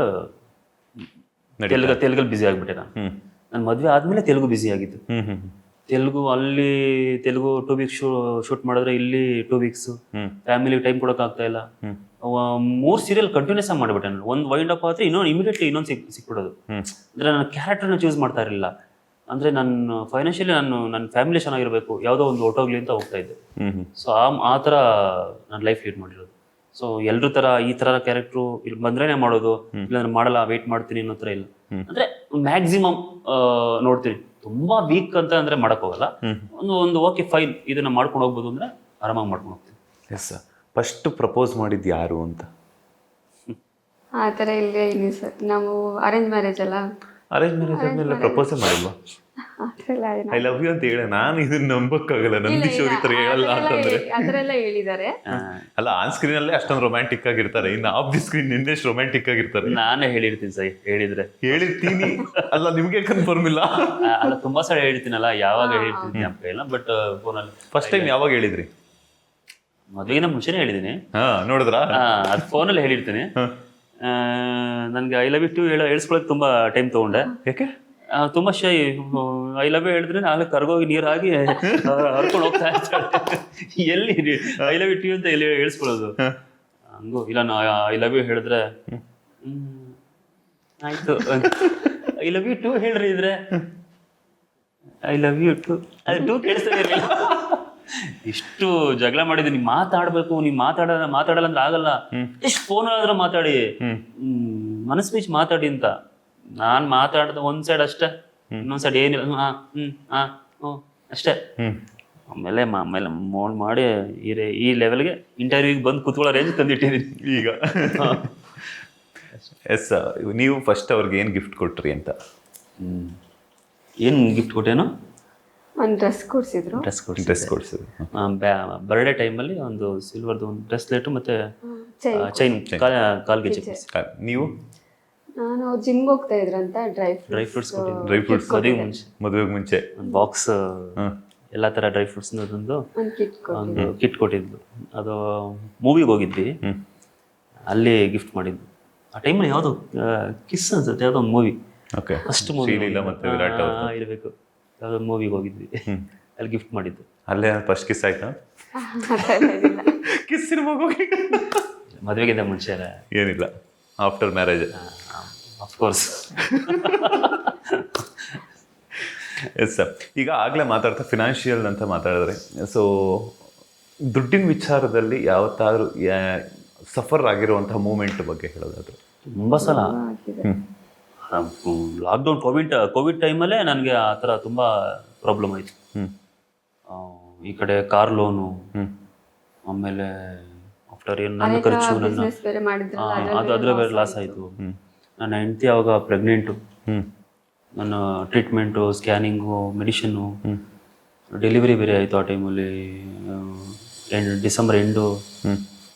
ಆಗ ಖರ್ಚುಗಳು, ನನ್ನ ಪರ್ಸ್ನಲ್ ಖರ್ಚು, ಜಿಮ್ ಆ ಟೈಮಲ್ಲಿ ಆದರೂ ಜಿಮ್ ಮಾಡ್ತಾಯಿದ್ದೆ ನಾನು, ವರ್ಕೌಟ್ ಮಾಡ್ತಾಯಿದ್ದೆ. ನನ್ನ ಪರ್ಸ್ನಲ್ ಖರ್ಚು ಇರುತ್ತಲ್ಲ ತುಂಬ ಕಷ್ಟ ಆಯಿತು. ಬಟ್ ಟೈಟ್ ಝೀರೋ ಇಂದ ಬಂದಿದ್ದೀವಿ ಅಂದ್ರೂ ಹೇಳ್ಬೋದು. ಹೌದೌದು. ಈಗೇನು ಮತ್ತೆ ಜೀವನ ಶುರು ಮಾಡಿದ್ರು 0 ಇಂದ? ಯಾಕಂದ್ರೆ ನಾನು ಬ್ಯಾಚುಲರ್ ಇದ್ದಾಗ ಆ ಲೈಫ್ ಸ್ಟೈಲ್ ಬೇರೆ. ಮದುವೆ ಆದ್ಮೇಲೆ ನನ್ನ ಖರ್ಚುಗಳು, ನನ್ನ ನಂಬಿ ಬಂದಿರೋ ನನ್ನ ಹೆಂಡತಿನ ಖುಷಿ ಪಡಿಸ್ಬೇಕು, ಅವಳಿಗೆ ಗೊತ್ತಾಗಬಾರ್ದು ನಾನು ಎಷ್ಟು ವೀಕ್ ಇದ್ದೀನಿ ಫೈನಾನ್ಷಿಯಲಿ ಅಂತ. ಆದರೂ ನನ್ನಲ್ಲಿ ನಾನು ಸ್ಟ್ರಾಂಗು, ನಾನು ಚೆನ್ನಾಗಿದ್ದೀನಿ ಅನ್ನೋ ಹತ್ರ ಅವಳು ಫೀಲ್ ಆಗಬೇಕು. ಎಲ್ಲಾದ್ರೂ ಫಸ್ಟ್ ಮದುವೆಲಿ ಆ ಥರ ಗೊತ್ತಾಗ್ಬಿಟ್ರೆ ಅವಳು ವೀಕ್ ಆಗ್ಬಿಡ್ತಾಳೆ. ಅಯ್ಯೋ ನಾನು ತಪ್ಪು ಡಿಸಿಷನ್ ತಗೋಬಿಟ್ಟು ನಾನು ಹತ್ರ. ಅವಳಿಗೆ ಎಲ್ಲೂ ಯಾವತ್ತೂ ಏನೂ ಅನಿಸದೇ ಇರೋದ್ರ ಅವಳಿಗೆ ಎಷ್ಟು ಬೇಕೋ ಖುಷಿಯಾಗಿ ಇರೋಕ್ಕೆ ಅಷ್ಟು ಖರ್ಚು ಮಾಡ್ತೀನಿ. ಓಕೆ, ಈಗ ಆ ಒಂದು ಸಂದರ್ಭದಲ್ಲಿ ಯಾರಿಗಾದ್ರೂ ಕೇಳಿ ಇಲ್ಲ ಅನ್ಸ್ಕೊಂಡಿರುವಂಥ ಮೂಮೆಂಟ್ ಇದೆಯಾ ಅಂತ? ತುಂಬಾ ಜನ, ಅಫ್ಕೋರ್ಸ್ ಎಲ್ಲರೂ ಕೊಡಬೇಕು ಅಂತ ಏನಿಲ್ಲ ಸರ್.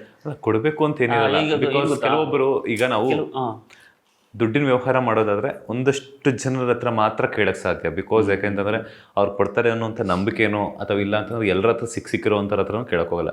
ಇವಾಗ ಕಾಂಟ್ಯಾಕ್ಟ್ ಲಿಸ್ಟಲ್ಲಿ 1000 ಜನ ಇದ್ರೂ ಕೇಳಬೇಕು. ನಮ್ಗೆ ಏನಾದ್ರು ಸಮಸ್ಯೆ ಆದಾಗ ಒಂದಷ್ಟು ಜನಕ್ಕೆ ಮಾತ್ರ ಕಾಲ್ ಮಾಡ್ತೀವಿ. ಕೆಲವೊಂದ್ಸಲ ಏನಾಗುತ್ತೆ ಅಂತಂದರೆ ಅವ್ರು ಕೊಟ್ಟುಬಿಡ್ತಾರೆ, ಅದಾದ ನಂತರ ಇಮಿಡಿಯೇಟಾಗಿ ಕೇಳ್ತಾರೆ. ಅವ್ರಿಗೇನೋ ಪ್ರಾಬ್ಲಮ್ ಆಗಿರ್ಬೋದು, ಅದು ಸಿಚುವೇಶನ್ ಸಂದರ್ಭನ ಅಥವಾ ಏನೋ ಅಂತ ಗೊತ್ತಿಲ್ಲ. ಇಲ್ಲ, ನಾನು ಯೂಶಲಿ ಬೇರೆ ಯಾರ ಹತ್ರನೂ ಹಂಗೆಲ್ಲ ಫ್ರೆಂಡ್ಸ್ ಹತ್ರ ಮಾಡೋಕ್ಕೆ ಹೋಗೋದು. ಯಾಕಂದರೆ ಫೈನಾನ್ಷಿಯಲಿ ನಾವು ವೀಕ್ ಇದೀವಿ ಅಂತ ಅವ್ರಿಗೂ ಗೊತ್ತಾಗೋದು ಬೇಡ. ಯಾಕಂದರೆ ಅವ್ರಿಗೂ ಕೂಡ ರೆಸ್ಪೆಕ್ಟ್ ಚೇಂಜ್ ಆಗೋಗುತ್ತೆ. ಸೊ ನಾನು ಎಲ್ಲೂ ಹೊರಗಡೆ ಎಲ್ಲೂ ತೋರಿಸ್ಲಿಕ್ಕೆ ಹೋಗಲ್ಲ. ನಾನು ಎಷ್ಟು ಮಟ್ಟಿಗೆ ಇರಬೇಕೋ, ಅಂದರೆ ಸ್ಟ್ರಾಂಗ್ ಆಗಿರ್ಬೇಕು, ಅಷ್ಟು ಸ್ಟ್ರಾಂಗ್ ಆಗಿರ್ತೇನೆ. ಬಟ್ ನನ್ನ ಕ್ಲೋಸ್ ಫ್ರೆಂಡ್ಸ್ ಇದ್ದಾರೆ, 1-2-3 ಜನ ಇದ್ದಾರೆ.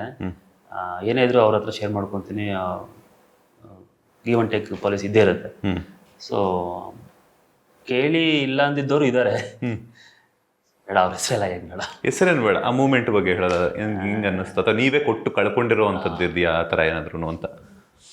ನಾನು ಕೊಟ್ಟು ಕಳ್ಕೊಂಡಿದ್ದಿದೆ. ಒಂದು ಸಣ್ಣ ಪುಟ್ಟ ಅಮೌಂಟ್ ತುಂಬ ಇದೆ. ಒಂದು ಬಿಗ್ ಅಮೌಂಟ್ ಅಂತ ಬಂದರೆ ಒಂದು 4 ಲಕ್ಷ. ನಾನು ಸಿನಿಮಾ ಮಾಡಿದೆ, ಒಂದು ಅಂಧಾಗಾರ ಅಂತ ಒಂದು ಸಿನಿಮಾ ಮಾಡಿದೆ. ಆ ಟೈಮಲ್ಲಿ ಪ್ರೊಡ್ಯೂಸರು, ಡೈರೆಕ್ಟ್ರೆಲ್ಲ, ಸರ್ ನೀವು ಬಂದು ಆ್ಯಕ್ಟ್ ಮಾಡಿ, ನೀವೇನು ಇನ್ವೆಸ್ಟ್ ಮಾಡಬೇಡಿ, ಪ್ರಾಫಿಟ್ ಏನಾದರೂ ಬಂದರೆ ಆ ಟೈಮಲ್ಲಿ, ರಿಲೀಸ್ ಟೈಮಲ್ಲಿ ನಿಮಗೆ ಕೊಡ್ತೀವಿ ಸರ್, ಪೇಮೆಂಟ್ ಏನಿದೆ ಕೊಡ್ತೀವಿ. ನಾನು ಹೇಳಿ ಸರ್, ನನಗೆ ಪೇಮೆಂಟ್ ಎಲ್ಲ ಏನು ಬೇಡ, ಒಂದು ಸಿನಿಮಾ ಮಾಡೋಣ, ಒಂದು ಒಳ್ಳೆ ಸಿನಿಮಾ ಮಾಡೋಣ. ಸಕ್ಸಸ್ ಫೇಲ್ಯೂರ್ ಆಮೇಲೆ ಬಿಟ್ಟಿದ್ದು ನೆಕ್ಸ್ಟ್. ಸೊ ಮಾಡಿದ್ರು. ಅವರು ತುಂಬ ವೀಕ್ ಪ್ರೊಡ್ಯೂಸರು. ಮಾಡಿ ನೀನು ಶೂಟ್ ಎಲ್ಲ ಶುರು ಮಾಡಿದ್ರು. ತುಂಬ ಅಂದರೆ ಆ ಸಿನಿಮಾನೇ ಅನಿಸ್ಲಿಲ್ಲ ನನಗೆ. ಒಂದು ಡಾಕ್ಯುಮೆಂಟ್ರಿ ಯಾವುದೋ ಶೂಟ್ ಮಾಡಿದ್ರೆ ಮಾಡಿಬಿಟ್ರು. ಯಾಕಂದ್ರೆ ನಾನು ಸೀರಿಯಲ್ ಮಾಡ್ಕೊಂಬಂದು, ಸೀರಿಯಲ್ ಆ ರಿಚ್ನೆಸ್ಸು, ಸಿನಿಮಾ ಹೆಂಗಿರಬೇಕು, ಸೀರಿಯಲ್ ಈ ಲೆವೆಲ್ ಇದ್ರೆ ಸಿನಿಮಾ ಇನ್ನೊಂಚೂರು ಲೆವೆಲ್ ಜಾಸ್ತಿನೇ ಇರಬೇಕು. ತುಂಬ ಕಡಿಮೆ ಇಟ್ಕೊಂಡು ಅವ್ರು ಏನು ಪ್ಲ್ಯಾನ್ ಮಾಡಿದ್ರು ಗೊತ್ತಿಲ್ಲ. ಹೋಗ್ತಾ ಅವರು ಆಮೇಲೆ ನನ್ನ ಡಿಮ್ಯಾಂಡ್ ಮಾಡೋಕ್ಕೆ, ಐ ಮೀನ್ ದುಡ್ಡು ಕೊಡಿ ಅಂತ ಕೇಳೋಕ್ಕೆ ಶುರು ಮಾಡಿಬಿಟ್ರು. ಯಾಕಂದ್ರೆ ಬಿಗಿನಿಂಗ್ ಎಲ್ಲ ಕೇಳಿದ್ರೆ ಯಾರು ಒಪ್ಕೊಳ್ಳಲ್ಲ ಪ್ರಾಜೆಕ್ಟು. ಆಮೇಲೆ ಕೊಡಿ ಅಂತ ಅಂದರೆ ನಾನು ಅಡ್ಜಸ್ಟ್ ಮಾಡ್ಕೊಂಡು ಅಲ್ಲೊಂದು 50, ಇಲ್ಲೊಂದು 1 ಲಕ್ಷ 2 ಲಕ್ಷ ಇನ್ನೊಬ್ರು ಯಾರ ಹತ್ರನೂ ಕೊಡಿಸಿದ್ದೆ. ಸಿನಿಮಾ ಎಲ್ಲ ಆಯಿತು 3-4 ಲಕ್ಷ ನನ್ನ ಕೈಯಿಂದ ಹೊರಟೋಯ್ತು. ರಿಲೀಸ್ ಟೈಮಲ್ಲಿ ನಾನೊಂದು ಥಿಯೇಟರ್ ರಿಲೀಸ್ ಮಾಡಿಸಿದೆ, ಅಲ್ಲೊಂದು 70-80 ಸಾವಿರ ಅಲ್ಲೋಯ್ತು. ಎಲ್ಲ ಸೇರಿಸಿ ಒಂದು 4 to 5 lakhs ಆಲ್ಮೋಸ್ಟ್. ನಾನು ಎಲ್ಲಾದ್ರೂ ಹೋದ್ರೆ, ಅವ್ರನ್ನ ಮೀಟ್ ಮಾಡಿದ್ರೆ ನಾನೇ ಅದು ಖರ್ಚು ಮಾಡ್ತಾ ಇದ್ದೆ. ಅವ್ರ ಕೈಯಿಂದ 1 ರೂಪಾಯಿನ ನಾನು ಪೇ ಮಾಡಿಸ್ತಾ ಇರಲಿಲ್ಲ. ಊಟಕ್ಕೆ ಹೋದ್ರೆ, ಇಲ್ಲೇ ಹೋದ್ರು, ಏನೇ ಆದ್ರೂ ಬಿಡು, ಪ್ರೊಡ್ಯೂಸರ್ ವೀಕ್ ಆಗೋದು ಬೇಡ, ಇನ್ನು ನನ್ನ ಕಡೆಯಿಂದ ನಾನೇ ಖರ್ಚು ಮಾಡೋಣ ಅಂತ ಎಷ್ಟಾಗಬೇಕು ಅಷ್ಟು ಮಾಡಿದೆ. ಸಿನಿಮಾ ರಿಲೀಸ್ ಆಯಿತು. ಸಿನಿಮಾ ರಿಲೀಸ್ ಆಗಿ ಇನ್ನೊಂದು 1 month 15 days 1 month ಆದಮೇಲೆ ರಿಟರ್ನ್ ಆಗಬೇಕಲ್ವಾ. ನಾನು ಇಸ್ಕೊಂಡು ಕೊಟ್ಟಿರೋದು ಬೇರೆಯವ್ರ ಕಡೆಯಿಂದ. ಕೈ ಎತ್ಬಿಟ್ರು, ಉಲ್ಟಾ ಹೊಡೆಯೋಕ್ಕೆ ಶುರು ಮಾಡಿಬಿಟ್ರು. ಸಿನಿಮಾ ಹೋಗಿಲ್ಲ, ನಿಮ್ಮನ್ನ ಹಾಕೊಂಡ್ವಿ, ಲಾಸ್ ಆಗ್ಬಿಟ್ವಿ ಅಂತ ಅಂದ್ಬಿಟ್ರು. ನಿಮ್ಮ ಹತ್ರನೇ ಹಾಕೊಂಡು ನಿಮ್ಮ ದುಡ್ಡು ಇಸ್ಕೊಂಡು. ಅಂದರೆ ಅವ್ರು ಕೊಡೋಕೆ ಏನು ಸಿಂಪಲ್ ರೀಸನು, ಅವರು ದುಡ್ಡು ಕೊಡೋಕೆ ರೆಡಿ ಇಲ್ಲ. ನಾನು ದುಡ್ಡು ಕೇಳಬಾರ್ದು, ನಾನು ಹರ್ಟ್ ಆಗಬೇಕು, ನಾನು ಅದನ್ನ ಆಚೆ ಬಂದುಬಿಡ್ಬೇಕು. ಕೊಡ್ತೀವಿ ಅಂದ್ರೆ ಹಿಂದೆ ಬೀಳ್ತಾನೆ, ನಿನ್ನಿಂದ ಲಾಸ್ ಆಯ್ತು ನಮಗೆ, ನೀನು ಹಾಕೊಂಡ್ವಿ ಓಡಲಿಲ್ಲ, ಈ ಥರ ಎಲ್ಲ ಅಂದ್ಬಿಟ್ರೆ ಅವನು ಫೀಲ್ ಮಾಡ್ಕೊಂಡು ಅಥವಾ ಏನಪ್ಪ ಹಿಂಗೆ ಅಂದ್ಬಿಟ್ರು ನನ್ನಿಂದ ಆಯ್ತು ಅಂತ ಬಿಟ್ಬಿಡೋಣ ಆಯ್ತು ಅಂತ ಅನ್ಕೊಂಡ್ಬಿಡ್ತೀನಿ ಅನ್ನೋ ಥರ ಅವರು ಬೇರೆ ಥರ ಇದು ಮಾಡೋಕ್ಕೆ ಶುರು ಮಾಡಿದ್ರು. ಕ್ಲಾಶಸ್ ಆಯಿತು, ಜಗಳ ಆಯಿತು, ಏನೇನೋ ಆಯಿತು, ಸ್ಟೇಷನ್ ಮೆಟ್ಲ್ ಹತ್ಬಿಟ್ಟೆ. ಆಮೇಲೆ ಇಸ್ಕೊಟ್ಟಿರೋ ಇವರು ನನ್ನಿಂದ ಬಿದ್ದರು. ನನ್ನ ಕಡೆಯಿಂದನೂ ದುಡ್ಡು ಹೋಗಿದೆ, ಇವ್ರ ಕಡೆಯಿಂದ ದುಡ್ಡು ಏನೋ ಹಾಗೆ ಫೈನಲಿ ಸೆಟಲ್ಮೆಂಟ್ ನಾನೇ ಮಾಡಿದೆ. ಏನು ಮಾಡೋಕ್ಕಾಗಲ್ಲ, ಪರಿಸ್ಥಿತಿ ನಾನು ಸಿಕ್ಕಾಕೊಂಡ್ಬಿಟ್ಟಿದ್ದೀನಿ ಮಧ್ಯದಲ್ಲಿ. ಸೊ ಆ ಥರ ಒಂದು ಇಕ್ಕಟ್ಟಿಗೆ ಸಿಕ್ಕಾಕೊಂಡಂತಹ ಒಂದು ಕೆಟ್ಟ ದಿನಗಳದು. ಬಿಫೋರ್ ಮ್ಯಾರೇಜ್ ಆಯ್ತಲ್ಲ? Before marriage. ಅದು ಇಲ್ಲಿವರೆಗೂ ಬಂತು, ಇದು ಗೊತ್ತು, ನನ್ನ ವೈಫ್ಗೆಲ್ಲ ಗೊತ್ತಿದ್ದು. ಸೆಟಲ್ಮೆಂಟ್ ಎಲ್ಲ ಆಗಿದ್ದು ರೀಸೆಂಟ್ ಆಗಿ ಆಗಿದ್ದು. ಅಂದ್ರೆ ಸಾಲ ಮಾಡಿದ್ದೆಲ್ಲ, ಸಿನಿಮಾ ಮಾಡಿದ್ದೆಲ್ಲ ಬಿಫೋರ್ ಮ್ಯಾರೇಜ್, ಈಗ ರೀಸೆಂಟ್ ಆಗಿ ಸೆಟಲ್ಮೆಂಟ್ ಮಾಡಿದ್ದು. ಅದಕ್ಕೆ ಎಕ್ಸ್ಟ್ರಾ ಸೇರಿಸ್ ಬೇರೆ ಕೊಟ್ಟು, ಅಂದ್ರೆ ಯಾರೋ ಮಾಡಿದ ತಪ್ಪಿಗೆ ಯಾರೋ ಅನುಭವಿಸ್ಬೇಕು ಅಂತಾರಲ್ಲ. ಸೊ ಅದು ಏನು ಮಾಡಕ್ಕೆ ಆ ಟೈಮಲ್ಲಿ ನಾವು ಸಿಗಾಕೊಂಡ್ಬಿಟ್ಟಿದ್ದೀವಿ. ಅದೇನು ಆಚೆ ಬರಬೇಕು, ಬೇರೆ ಆಪ್ಷನ್ ಇಲ್ಲ ನಮಗೆ. ಅದು ಮತ್ತೆ ಇನ್ನೂ ಸಣ್ಣ ಪುಟ್ಟ ಈಸ್ಕೊಂಡವ್ರು ಕೊಡದೇ ಇರೋರು ಅವೆಲ್ಲ ಸಿದ್ರೆ ಅವೆಲ್ಲ ನಾನು ಲೆಕ್ಕಕ್ಕೆ ತೊಗೊಂಡಿಲ್ಲ, ಕೌಂಟೇ ಮಾಡಿಲ್ಲ. ಮತ್ತೆ ನಾನು ಕೇಳಕ್ಕೂ ಹೋಗಲ್ಲ. ಅವ್ರು ಮತ್ತೆ ನಾನು ಇನ್ನೊಂದ್ಸಲ ಅವ್ರಿಗೆ ಫೋನ್ ಮಾಡಿ ಕೇಳಿದ್ರೆ ಕೊಡೋದು ಇಲ್ಲ ನಾನು. ಆ ಥರ ಯಾಕೆ ಒಂದ್ಸಲ ಅವ್ರು ಹೆಸರು ಉಳಿಸ್ಕೊಂಡಿಲ್ಲ ಅಂತಂದ್ರೆ ಮತ್ತೆ ಕೊಡೋಕ್ಕೂ ಮನ್ಸು ಬರಲ್ಲ. ಅಷ್ಟೇ ಸಿಂಪಲ್. ಅದಾದ್ಮೇಲೆ ಯಾವುದೇ ಸಿನಿಮಾಗಳಲ್ಲಿ ಆ್ಯಕ್ಟ್ ಮಾಡಿಲ್ವಾ ಅಂತ? ಇಲ್ಲ, ಅಂಧಾಗಾರ ಆದ್ಮೇಲೆ ನಾನು ಫಸ್ಟ್ ಮೂವಿ ಅಂಧಾಗಾರ ಅಲ್ಲ, ಲೈಟ್ಸ್ ಕ್ಯಾಮ್ರಾ ಆ್ಯಕ್ಷನ್ ಅಂತ ಒಂದು ಸಬ್ಜೆಕ್ಟ್ ಮಾಡಿದೆ. ಗುರುದರ್ಶನ ಸರ್ ಅಂದ್ಬಿಟ್ಟು ಒಂದು ಡೈರೆಕ್ಟ್ರು, ಹೊಸ ಡೈರೆಕ್ಟ್ರು, ಅವರು ಕಮ್ ಇಂಜಿನಿಯರು, ಅವರು ಮಂಡ್ಯದವರು. ಕರೆದು ನನಗೆ ಅವಕಾಶ ಕೊಟ್ಟರು ಆ್ಯಂಟಿ ಹೀರೋ ಒಂದು ಸಿನಿಮಾದಲ್ಲಿ ಸಿನಿಮಾ ಹೀರೋ. ಫಸ್ಟ್ ನಾನು ಬಣ್ಣ ಹಚ್ಚಿದ್ದೆ ಸಿನಿಮಾ. ಆ ಟೈಮಲ್ಲಿ ನಾನು ಅನ್ಕೊಂತ ಇದ್ದೆ ನಾನು ಸಿನಿಮಾ ಹೀರೋ ಆಗ್ತೀನಿ. ಸೀರಿಯಲ್ ಎಲ್ಲ ನಾನು ಮಾಡಲ್ಲ. ನಾನು ಒಬ್ಬ ಸೀರಿಯಲ್ ಆರ್ಟಿಸ್ಟು, ಜಿಮ್ ಮೇಟ್, ಅವನು ಜಿಮ್ಮಲ್ಲೇ ವರ್ಕ್ ಮಾಡ್ತಿದ್ದ. ಸೀರಿಯಲ್ ಮಾಡೋ ಸಿನಿಮಾ ಕಷ್ಟಗಳು ಅಂತ. ಸೀರಿಯಲ್ಲ ನಾನಾ ಸಿನಿಮಾ ಫಸ್ಟೇ ಸಿನಿಮಾ ಬಂದ್ಬಿಟ್ಟಿದೆ ನನಗೆ. ಇನ್ನು ನನ್ನ ಸಿನಿಮಾನ ಅಷ್ಟೇ ಫಿಕ್ಸ್ ನನಗೆ ಅಂತ ಅನ್ಕೊಂಡ್ಬಿಟ್ಟೆ. ಆಮೇಲೆ ಗೊತ್ತಾಯ್ತು ನನಗೆ ಡಿಫ್ರೆನ್ಸ್, ಸಿನಿಮಾ ಏನು, ಸಿನಿಮಾದಲ್ಲಿ ಹೆಂಗೆ, ಸೀರಿಯಲ್ ಹೆಂಗೆ ಅಂತ. ಸೀರಿಯಲ್ಲೇ ಸಹ ನನ್ನ ಲೈಫ್ ಕೊಟ್ಟಿದ್ದು. ನನ್ನ ತಿಂತಿರೋದು ಸೀರಿಯಲಲ್ಲೇ, ನಾನು ಬೆಳೆದಿರೋದು ಸೀರಿಯಲಲ್ಲಿ. ಇವತ್ತು ನಾನು ಇಷ್ಟು ಖುಷಿಯಾಗಿದ್ದೀನಿ ಅಂತಂದ್ರೆ ಅದು ಸೀರಿಯಲ್, ಸಿನಿಮಾ ಅಲ್ಲ. ಸಿನಿಮಾ ನಿನ್ ಸಕ್ಸಸ್ ಸಿಕ್ಕಿದ್ರೆ, ನಿನ್ನ ಎದುರು ಸೇವಿಂಗ್ಸ್ ಬ್ಯಾಂಕ್ ಬ್ಯಾಲೆನ್ಸ್ ಇದ್ರೆ ಮಾತ್ರ ಸಿನಿಮಾ. ಇಲ್ಲ ಅಂದ್ರೆ ದೇವ್ರನೇ ಸಿನಿಮಾ ಕಷ್ಟ. ಫ್ಯಾಮಿಲಿಲಿ ಒಂದು ಸ್ಟ್ರಾಂಗ್ ಇದ್ದಾರೆ, ಫ್ಯಾಮಿಲಿ ಫೈನಾನ್ಷಿಯಲಿ ಚೆನ್ನಾಗಿದ್ದಾರೆ ಅಂತಂದ್ರೆ ಸಿನಿಮಾ. ಸೀರಿಯಲಲ್ಲಿ ನಿಮಗೆ ಥರ ಇದು ಗೌರ್ಮೆಂಟ್ ಜಾಬ್ ಈ ಥರ ಸೀರಿಯಲ್. ಎವ್ರಿ ಮಂತ್ ಸಂಬಳ ಬರುತ್ತೆ, ಕೆಲಸ ಮಾಡ್ತೀವಿ, ಆರಾಮಾಗಿರ್ತೀವಿ, ಹೋಗ್ತಾ ಇರುತ್ತೆ. ಈ ಅವಕಾಶಕ್ಕೋಸ್ಕರ ಯಾರ ಹತ್ರ ಆದ್ರೂ ಕೊಡ್ತೀನಿ ಅಂತ ಹೇಳ್ಬಿಟ್ಟು ಆಮೇಲೆ ಕಾಗೇರಿಸಿದ್ದುಂಟ? ಅವಕಾಶನಾ? ಅಯ್ಯೋ, ನನ್ಗೆ ಆ ಥರ ಆಗಿದೆ. ಕೊಡ್ತೀನಿ ಅಂತ ಕೊಡ್ತಿರೋದು ಅದೆಲ್ಲ ಅವ್ರಿಗೆ ಬಿಟ್ಟಿದ್ದು. ಅದು ಅಂದ್ರೆ ಅವ್ರ ಸೆಲೆಕ್ಷನ್, ಅವ್ರಿಗೆ ಈ ಥರ ಬೇಕು, ಆ ಥರ ಬೇಕು, ಓಕೆ. ಆದರೆ ಎಲ್ಲ ಆಗಿ ನಮ್ಮ ಆ್ಯನಿವರ್ಸರಿ ದಿನ ನಾವಿಬ್ರು ಮೈಸೂರಿಗೆ ಹೋಗಿದ್ದೀವಿ. ತುಂಬ ಎಂಜಾಯ್ ಮಾಡ್ಕೊಂಡು ತುಂಬ ಖುಷಿಯಾಗಿದ್ದೀವಿ ಆ ದಿನ. ಒಂದು ಮುಂಚೆನೇ ಕಾಲ್ ಬರುತ್ತೆ ತೆಲುಗು ಕಡೆಯಿಂದ, ಜಿ ತೆಲುಗು. ಅದು ಒಂದು ಒಳ್ಳೆ ಸಬ್ಜೆಕ್ಟು, ಪೀಕಲ್ಲಿದೆ ಅದು, ಹೀರೋ ರೀಪ್ಲೇಸು.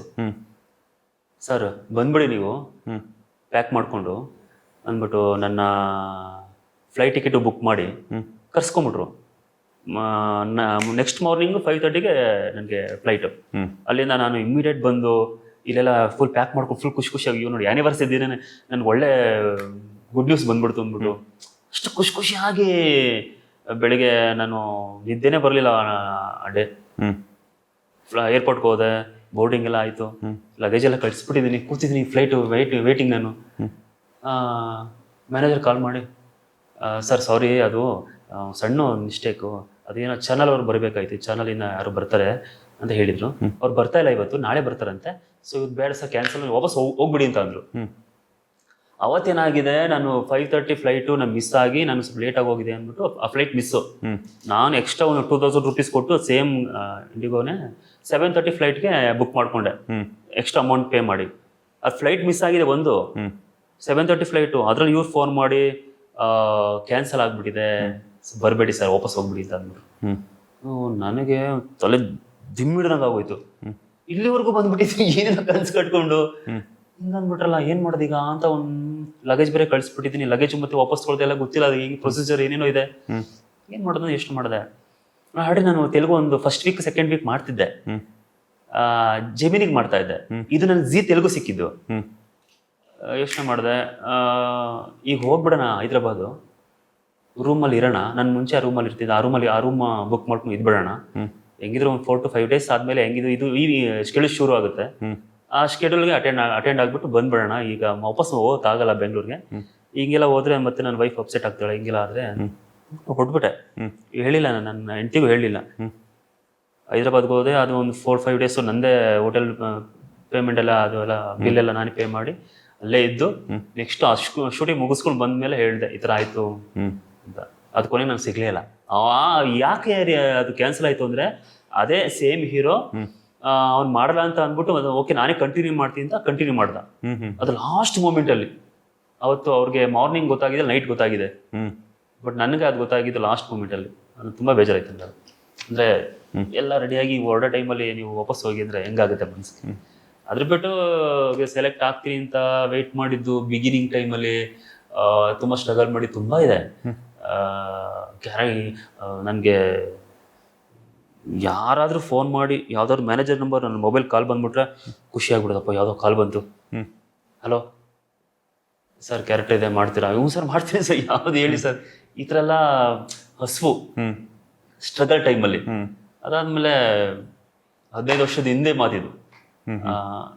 ಈಗ ತುಂಬ ಖುಷಿಯಾಗಿದ್ದೀನಿ, ನನಗೇನು ಭಯ ಇಲ್ಲ, ಆರಾಮಾಗಿದೆ. ಇದಾದರೆ ಇನ್ನೊಂದು ಬರುತ್ತೇನೋ ಕಾನ್ಫಿಡೆಂಟ್.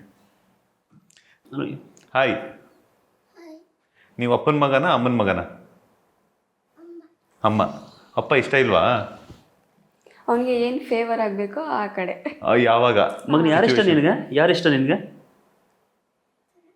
ಜೋರಾಗಿ ಹೇಳಿ, ಯಾರಿಷ್ಟ? ಇಬ್ರುನಾ? ಜೋರಾಗಿ ಕೇಳಿಸಿಲ್ಲ ನನಗೆ. ಜೋರಾಗಿ ಹೇಳ್ಕಂದ. ಇಬ್ರು ಇಷ್ಟನಾ?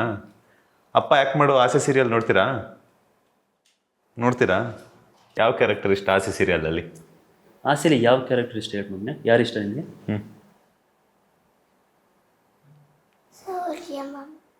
ಸೂರ್ಯ ಕ್ಯಾರೆಕ್ಟರ್ ಇಷ್ಟನಾ? ಅಪ್ಪ ಮಾಡೋ ಕ್ಯಾರೆಕ್ಟರ್ ಮನೋಜ ಕ್ಯಾರೆಕ್ಟರ್ ಇಷ್ಟ ಇಲ್ವಾ? ಹೇಳು, ಇಷ್ಟನೇ ಇಷ್ಟ ಇಲ್ವಾ ಹೇಳು. ಅವ್ರು ನೋಡ್ಕೊಂಡು ಹೇಳು. ಇಷ್ಟ ಇಲ್ವಾ? ಆಸೆ ಸೀರಿಯಲಲ್ಲಿ ಸೂರ್ಯ ಅಂದ್ರೆ ಇಷ್ಟ, ಮನೋಜ ಇಷ್ಟ ಇಲ್ಲ. ಯಾಕೋ ಸುಮ್ಮನೆ ಹೂವನ್ನು ಸುಮ್ಮನೆ ಕ್ಯಾಮ್ರಾಗಾದ್ರೂ ಹೂವನ್ನು ಓದ್ಲಿ. ನಾನು ಮೊದಲಿಂದನೂ ಸೂರ್ಯ ಅಂದ್ರೆ ತುಂಬಾ ಇಷ್ಟ ಅವನಿಗೆ. ಸೂರ್ಯಮಾಮ ಅಂತ ನಾನು ಫೋನಲ್ಲಿ ಮಾತಾಡ್ಬೇಕಾದ್ರೆ ಮಾಡೋದು ಅದಂದ್ರೆ ಎಲ್ಲ ತುಂಬಾ ಇಷ್ಟ. Action hero. ಎಸ್, ನಿಮ್ಮ ಮಗ ನಿಮ್ಮ ಲೈಫಲ್ಲಿ ಎಂಟ್ರಿ ಆದಾಗಿಂದನೂ ಕೂಡ ನಿಮ್ಮಿಬ್ಬರ ಲೈಫಲ್ಲಿ ಏನೆಲ್ಲ ಬದಲಾವಣೆಗಳಾಗಿದೆ ಅಂತ? ನನ್ನ ಮಗ ಹುಟ್ಟಿದ್ಮೇಲೆ ನನಗೆ ತೆಲುಗು ಪ್ರಾಜೆಕ್ಟ್ ಸಿಕ್ಕಿದ್ದು. ಹೌದಾ? ನಾನು 3 ಪ್ರಾಜೆಕ್ಟ್ ತೆಲುಗು ಇನ್ನು ಶುರು ಹೋಗಿದ್ದೆ ನನ್ನ ಮಗ ಹುಟ್ಟಿದ್ಮೇಲೆ. ನಾನು ತುಂಬ ಬ್ಯುಸಿ ಆಗಿದ್ದು ನನ್ನ ಮಗ ಹುಟ್ಟಿದ್ಮೇಲೆ. ಅಂದರೆ ಬ್ಯುಸಿ ಅಂದರೆ ಯಾವ ಥರ ಅಂದರೆ ನೈಟು ಅಂದರೆ ತೆಲುಗು ಶೂಟಿಂಗ್ ಮಾಡಿಕೊಂಡು ಅಲ್ಲಿಂದ ನೈಟ್ ಫ್ಲೈಟ್ ಹತ್ಕೊಂಡು ಇಲ್ಲಿ ಶೂಟ್ ಕಂಪ್ಲೀಟ್ ಮಾಡಿ ಎಮರ್ಜೆನ್ಸಿಗೆ ಬಂದು ಮತ್ತೆ ಹಾಗೆ ನಾನು ಹೈದ್ರಾಬಾದ್ಗೆ ಹೋಗಿದ್ದು. ಅಂದರೆ ಒಂದು ದಿನ 2 ಕಡೆ. ನೀವು ಬೆಂಗಳೂರಲ್ಲಿದ್ದರೆ 2 ಸೀರಿಯಲ್ ಮ್ಯಾನೇಜ್ ಮಾಡ್ಬೋದು. ಅದೇ ನೀವು ಹೈದ್ರಾಬಾದು ಕರ್ನಾಟಕ 2 ಕಡೆ ಹೆಂಗ್ ಮಾಡೋಕ್ಕಾಗತ್ತೆ ಒಂದು ದಿನಕ್ಕೆ? ನಾನು ಮಾಡಿದ್ದೀನಿ ಕಂಟಿನ್ಯೂಸ್ ಆಗಿ. ಎಷ್ಟು ಅವರ್ ಶೂಟ್ ಮಾಡ್ತಿದ್ರಿ? ನಾನು ಒಂದು ಸೀನ್ 2 ಸೀನ್ಗೆಲ್ಲ ಬಂದು ಹೋಗಿದ್ದೀನಿ ಹೈದ್ರಾಬಾದಿಂದ ಬೆಂಗಳೂರಿಗೆ. ಸಿಕ್ಕಾಪಟ್ಟೆ ಬ್ಯುಸಿ ಆಗಿದೆ ನಾನು. ಆಸೆ ಸೀರಿಯಲ್ ನನ್ನ ಡೇಟ್ ಸಿಕ್ಕರೆ ಸಾಕು ಖುಷಿ ಆಗ್ಬಿಟ್ಟಿರೋರು. ಲಾಕ್ ಮಾಡ್ಕೊಂಡಿರೋ ನನ್ನ ಡೇಟ್ಸ್ ತಗೊಂಡು ನೆಕ್ಸ್ಟ್ ಬೇರೆ ಡೇಟ್ಸ್ ತಗೊಳ್ಳೋರು. ಅಂದ್ರೆ ಫಸ್ಟ್ ಒಂದು ಡೇಟ್ ಸಿಕ್ಕರೆ ಸಾಕಪ್ಪ ಅಂತ ಕಾಯ್ತಾ ಇದ್ರು. ಅಂದ್ರೆ ನಾನು ಅಷ್ಟು ಬ್ಯುಸಿ ಆಗ್ಬಿಟ್ಟೆ. ಹೇಳಿದ್ನಲ್ಲ 2 weeks ಅಲ್ಲಿ 2 weeks ಇಲ್ಲಿ. ಇವ್ರಿಗೆ ಇಲ್ಲಿ ಬ್ಯಾಂಕಿಂಗ್ ಸಿಗ್ತಾ ಇರಲಿಲ್ಲ, ಅಥವಾ ಏನೋ ಒಂದು ಆರ್ಡ್ರಲ್ಲಿ ಹೋಗ್ಬೇಕಾಗಿತ್ತು. ಫೋನ್ ಮಾಡಿ ಆರ್ಡರ್ ರಿಕ್ವೆಸ್ಟ್ ಮಾಡ್ಕೊಂಡು ಅವ್ರ ಹತ್ರ ಬಿಡಿಸ್ಕೊಂಡು ಅಲ್ಲಿಂದ ಮಧ್ಯಾಹ್ನವರೆಗೂ ಸಂಜೆವರೆಗೂ ಶೂಟ್ ಮಾಡಿ ಅಲ್ಲಿ ನೈಟ್ ಫ್ಲೈಟ್ ಬುಕ್ ಮಾಡಿಕೊಂಡು ಅಲ್ಲಿಂದ ನೈಟ್ ಇಲ್ಲಿಗೆ ಬಂದು ಇಲ್ಲೆಲ್ಲ ವೇಟ್ ಮಾಡ್ತಾ ಇರೋ ನನಗೋಸ್ಕರ. ಅಲ್ಲಿ 2 ಗಂಟೆ ಮಿಡ್-ನೈಟ್ 2 ಗಂಟೆವರೆಗೂ ಶೂಟ್ ಮಾಡಿ ಅಗೇನ್ ನಾನು 5:30 ಫ್ಲೈಟ್ ಮಾರ್ನಿಂಗ್ ಫ್ಲೈಟ್ಗೆ ಹೈದ್ರಾಬಾದ್ಗೆ ಹೋಗಿ ಅಲ್ಲಿ ಶೂಟ್ ಮಾಡ್ಕೊಂಡು ಅಲ್ಲಿ ಹಂಗೆ ಅಂದರೆ ಡೇ ನೈಟು ಈ ಥರ ಬ್ಯಾಲೆನ್ಸ್ ಮಾಡ್ಕೊಂಡು ಶೂಟ್ ಮಾಡಿದ್ದೀನಿ ನಾನು. ಆ ಥರ ಎಲ್ಲ ಸ್ಟ್ರಗಲ್ ಮಾಡಿದ್ದೀನಿ. ಎಸ್ ಮ್ಯಾಮ್, ನಿಮಗೆ ನಿಮ್ಮ ಮಗ ಬಂದಾಗಿಂದ ಏನೆಲ್ಲ ಬದಲಾವಣೆಗಳು ಅನ್ನಿಸ್ತು ಮಗನ ಮೇಲೆ? ಯಾಕಂದರೆ ತಾಯಿ ಆದಮೇಲೆ ಒಂಥರ ಖುಷಿ ಅಲ್ವಾ? ಆ್ಯಕ್ಚುಲಿ ಅವ್ರ ಅಪ್ಪಗಿಂತ ಜಾಸ್ತಿ ಟೈಮ್ ಸ್ಪೆಂಡ್ ಮಾಡೋದು ನಾನೇ. ಸೊ ಏನಿಲ್ಲ, ಸ್ವಲ್ಪ ಜಾಸ್ತಿ ತೀಟೆ ಅನ್ನೋದೊಂದು ಬಿಟ್ಟರೆ ಏನೋ ಯಾವುದು ಚೇಂಜಸ್ ಅಂತ ಏನಿಲ್ಲ. ಯಾರ ಥರ? ಇವ್ರ ಥರನೇ ಜಾಸ್ತಿ ತೀಟೆನ? ಅಪ್ಪ ಮಗ ಒಂದೇ, ಫ್ರೆಂಡ್ಸ್. ಬೆಸ್ಟೀಸ್ ಮಗನ ನಾವಿಬ್ಬರು ಫ್ರೆಂಡ್ಸ್ ಅಲ್ಲ. ನೋಡಲ್ಲೇ ಅವ್ರು ನೋಡ್ಕೊಂಡು ಮಾತಾಡು. ನೀನು ಆ ಥರ ಡಲ್ ಆಗಿದ್ರೆ ಅಯ್ಯೋ ಪಾಪ ಅಂತ. ನಾವಿಬ್ಬರು ಫ್ರೆಂಡ್ಸ್ ಆಗೋಣವಾ? ಮಾತಾಡು ಮಗನ. ಬೇಡವಾ? ಏಕೆ ನನ್ನ ಜೊತೆ ಫ್ರೆಂಡ್ಶಿಪ್ ಮಾಡಲ್ವಾ? ಎಸ್, ಸಾಕಷ್ಟು ವಿಚಾರಗಳಂತೂ ತಿಳಿಸ್ಕೊಟ್ರಿ. ಫೈನಲಿ ಫ್ಯಾನ್ಸ್ಗೆ ಏನು ಹೇಳ್ತಾರೆ? ಯಾಕಂದರೆ ಆಸೆ ಸೀರಿಯಲ್ ನೋಡ್ತಿರುವಂಥ ಎಷ್ಟೋ ವೀಕ್ಷಕರು ನಿಮ್ಮ ಕ್ಯಾರೆಕ್ಟರ್ನ ತುಂಬ ಇಷ್ಟಪಡ್ತಿದ್ದಾರೆ. ಸೊ ಸಾಕಷ್ಟು ವಿಚಾರಗಳಿತ್ತು ನಿಮ್ಮಿಬ್ಬರ ಒಂದು ಲೈಫಲ್ಲಿ, ಅದನ್ನು ಕೂಡ ಈಗ ನೀವು ನಮ್ಮ ಇಂಟರ್ವ್ಯೂ ಮೂಲಕ ತಿಳಿಸ್ಕೊಟ್ರಿ. ಏನು ಹೇಳ್ತೀರಾ ಫೈನಲ್ ಆಗಿ ಅಭಿಮಾನಿಗಳ ಪ್ರೀತಿಗೆ? ಅಭಿಮಾನಿಗಳ ಪ್ರೀತಿಗೆ ಏನು ಸರ್ ಹೇಳೋದು? ಅಯ್ಯೋ, ನಾನು ಅವರಿಂದನೇ ಇಷ್ಟು ಅಂದರೆ ನಾನು ಚೆನ್ನಾಗಿರೋದು ಒಂದು ಅವರಿಂದನೇ ಹೇಳ್ಬೋದು. ಅವರು ಸಿನಿಮಾ ಸೀರಿಯಲ್ ನೋಡಿದ್ರೆ ಅಲ್ವಾ ನಮ್ಮ ಲೈಫ್ ಹೋಗೋದು. ಅವ್ರು ನೋಡಿಲ್ಲ ಅಂತಂದರೆ ಅಷ್ಟೇ. ಬಟ್ ಫೈನಲ್ ಆಗಿ ಅಭಿಮಾನಿಗಳಿಗೆ ನನ್ನ ಕಡೆಯಿಂದ ತುಂಬ ಹೃದಯದ ಧನ್ಯವಾದಗಳು. ಈ ಮನೋಜ್ ಕ್ಯಾರೆಕ್ಟರ್ನ ಇಷ್ಟು ಬೆಳೆಸಿ, ಇಷ್ಟು ಸಪೋರ್ಟ್ ಮಾಡಿ ಇಲ್ಲಿವರೆಗೂ ತೊಗೊಬಂದಿದ್ದೀರಾ, ಇಷ್ಟು ಇಷ್ಟಪಡ್ತೀರಾ, ಎಂಜಾಯ್ ಮಾಡ್ತೀರಾ. ನಾನು ಏನು ಮಾಡಿದ್ರು ನಿಮಗೋಸ್ಕರನೇ. ನಾನು ನಿಮಗೋಸ್ಕರ ಎಂಟರ್ಟೈನ್ ಮಾಡ್ತಿರೋದು, ನಿಮಗೋಸ್ಕರನೇ ಎಂಟರ್ಟೈನ್ ಮಾಡ್ತಾ ಇರೋದು. ಸೊ ನೀವು ಎಲ್ಲಿವರೆಗೂ ಸಪೋರ್ಟ್ ಮಾಡ್ತೀರಾ ಅಲ್ಲಿವರೆಗೂ ನಾವು ಖುಷಿಯಾಗಿರ್ತೀವಿ. ನೀವು ಖುಷಿಯಾಗಿದ್ರೆ ನಾನು ಖುಷಿಯಾಗಿರ್ತೀನಿ, ನಾನು ಖುಷಿಯಾಗಿದ್ರೆ ಏನು ನನ್ನ ಫ್ಯಾಮಿಲಿ ಖುಷಿಯಾಗಿರ್ತಾರೆ. ಎಸ್ ಮ್ಯಾಮ್, ನೀವೇನು ಹೇಳ್ತೀರಾ? ಆಸೆ ಸೀರಿಯಲ್ ಎಲ್ಲರೂ ನೋಡಿ ಚೆನ್ನಾಗಿ ಎನ್ಕರೇಜ್ ಮಾಡಿ ಅಂತ ಹೇಳ್ತೀನಿ ಅಷ್ಟೇ. ಸರ್, ಈಗ ಸಿನಿಮಾ ರಂಗದಲ್ಲಿ ನಿಮಗೆ ಲಾಸ್ಟ್ ಒಂದು ಕ್ವಶನ್ ಮರ್ತುಬಿಟ್ಟೆ. ಯಾರು ಇಷ್ಟ, ಯಾರ ನಟರ ಜೊತೆ ಆ್ಯಕ್ಟ್ ಮಾಡಬೇಕು ಅನ್ನೋವಂಥ ಆಸೆ ಇದೆ?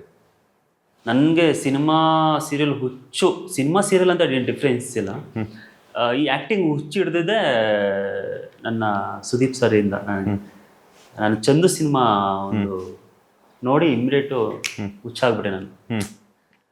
ಅದಾದಮೇಲೆ ನನಗೆ ತುಂಬ ಇಷ್ಟ ನನಗೆ ಅವರು ಆ್ಯಕ್ಟಿಂಗ್, ಅವರು ಬಾಡಿ ಲ್ಯಾಂಗ್ವೇಜು, ಅವ್ರ ಸ್ಟೈಲ್, ಮ್ಯಾನರಿಸಮ್, ಅವರು ಮಾತಾಡೋ ಇದೆಲ್ಲ ನಾನು ತುಂಬ ಸಲ ಅದನ್ನು ಅಡಾಪ್ಟ್ ಮಾಡ್ಕೊಂಡ್ಬಿಟ್ಟಿದ್ದೀನಿ ಕ್ಯಾರೆಕ್ಟ್ರಿಗೆ. ತುಂಬ ಇಷ್ಟ ನನಗೆ. ಅವ್ರ ಜೊತೆ ಆ್ಯಕ್ಟ್ ಮಾಡಬೇಕು ಅಂತ ಇಷ್ಟ. ನನಗೆ ವಿಷ್ಣು ಸರ್ ಜೊತೆ ಆ್ಯಕ್ಟ್ ಮಾಡಬೇಕು ಅಂತ ತುಂಬ ಇಷ್ಟ ಆಯಿತು. ಅಟ್ಲೀಸ್ಟ್ ಅವ್ರು ನೋಡಬೇಕು ಅಂತ ಇಷ್ಟ ಆಯಿತು, ಬಟ್ ನೋಡೋಕ್ಕಾಗಲಿಲ್ಲ. ಅದೊಂದು ಮಿಸ್ಸಿಂಗ್. ನಂಗೆ ವಿಷ್ಣು ಸರ್ ಅಂದರೆ ತುಂಬ ಇಷ್ಟ. ತುಂಬ ಇಷ್ಟ. ಯಾವತ್ತಾದರೂ ಲೇಡಿ ಫ್ಯಾನ್ಸ್ ಏನಾದರೂ ಬಂದು ಮಾತಾಡಿದಾಗ ನಿಮ್ಗೆ ಏನಾದರೂ ಸ್ವಲ್ಪ ಇರಿಟೇಷನ್ ಆಗಿದ್ದುಂಟ? ಆ ಥರ ಏನಿಲ್ಲ, ಎಂಜಾಯ್ ಮಾಡ್ತಾಳೆ. ಎಂಜಾಯ್ ಮಾಡ್ತಾರೆ. ಆ ಥರ ಎಲ್ಲ. ಈ ರೊಮ್ಯಾಂಟಿಕ್ ಸೀನ್ ಬಂದಾಗಲೂ ಅಷ್ಟೇ, ಇನ್ನೂ ಚೆನ್ನಾಗಿ ಮಾಡಬೇಕಿತ್ತು ನೀನು ಎಂಕರೇಜ್ ಮಾಡ್ತಾಳೆ. ಇನ್ನು ಆ ಥರ ಎಲ್ಲ ಬೇಜಾರು ಮಾಡ್ಕೊಳ್ಳೋದು, ಖುಷಿ ಪಡ್ತೀನಿ. Sir, thank you so much. ಇಷ್ಟೊತ್ತು ನಮ್ಮ ಸುಮನ್ ಟಿವಿಗೆ ಒಂದಷ್ಟು ಸಮಯವನ್ನು ಕೊಟ್ಟಿದ್ದಕ್ಕೆ. ಮೇಡಮ್, ನಿಮಗೆ ಸ್ಪೆಷಲ್ ಥ್ಯಾಂಕ್ಸ್. ಬಿಕಾಸ್ ಕೇಳಿದ ತಕ್ಷಣವೇ ಒಪ್ಕೊಂಡಿದ್ದಕ್ಕೆ. ಒಳ್ಳೇದಾಗಲಿ. ಯಾವಾಗಲೂ ನಗ್ನಾಗ್ತಾ ಇರಿ, ಖುಷಿಯಾಗಿರಿ. ಒಂದಕ್ಕೆ ಸ್ಟಾಪ್ ಮಾಡಿದ್ರೆ ಇನ್ನೊಂದು ಆಗಲಿ. ಸಾಕು. ಒಳ್ಳೇದಾಗಲಿ. ಯಾವಾಗಲೂ ಚಿಕ್ಕ ಸಂಸಾರ ಚೊಕ್ಕ ಸಂಸಾರ.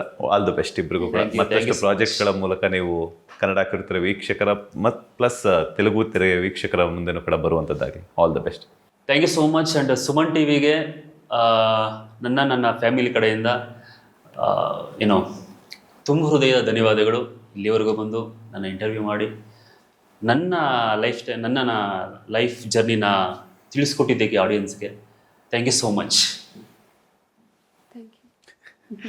ಎಸ್, ನೋಡಿದ್ರಲ್ಲ ವೀಕ್ಷಕರೇ, ಇದಾಗಿತ್ತು ಆಸೆ ಸೀರಿಯಲ್ ಮೂಲಕ ಸದ್ಯ ಕನ್ನಡ ಕಿರುತೆರೆ ವೀಕ್ಷಕರನ್ನು ಎಂಟರ್ಟೈನ್ ಮಾಡ್ತಾ ಇರುವಂತಹ ಮನೋಜ್ ಅಲಿಯಾಸ್ ನಂದೀಶ್ ಅವರ ಮಾತು ಮತ್ತು ಅವರ ಧರ್ಮಪತ್ನಿ ಅನುಪಮ ಅವರ ಮಾತು. ಇದಾಗಿತ್ತು. ಮುಂದಿನ ಎಪಿಸೋಡ್ನಲ್ಲಿ ಮತ್ತೋರ್ವ ಸೆಲೆಬ್ರಿಟಿಯೊಂದಿಗೆ ಬರ್ತೀನಿ. ಅಲ್ಲಿವರೆಗೂ ನೋಡ್ತಾನೆ ಇರಿ ಸುಮನ್ ಟಿವಿ ಕನ್ನಡ, ಹಾಗೆ ಸುಮನ್ ಟಿವಿ ಕನ್ನಡ ಎಂಟರ್ಟೈನ್ಮೆಂಟ್. ಧನ್ಯವಾದಗಳು.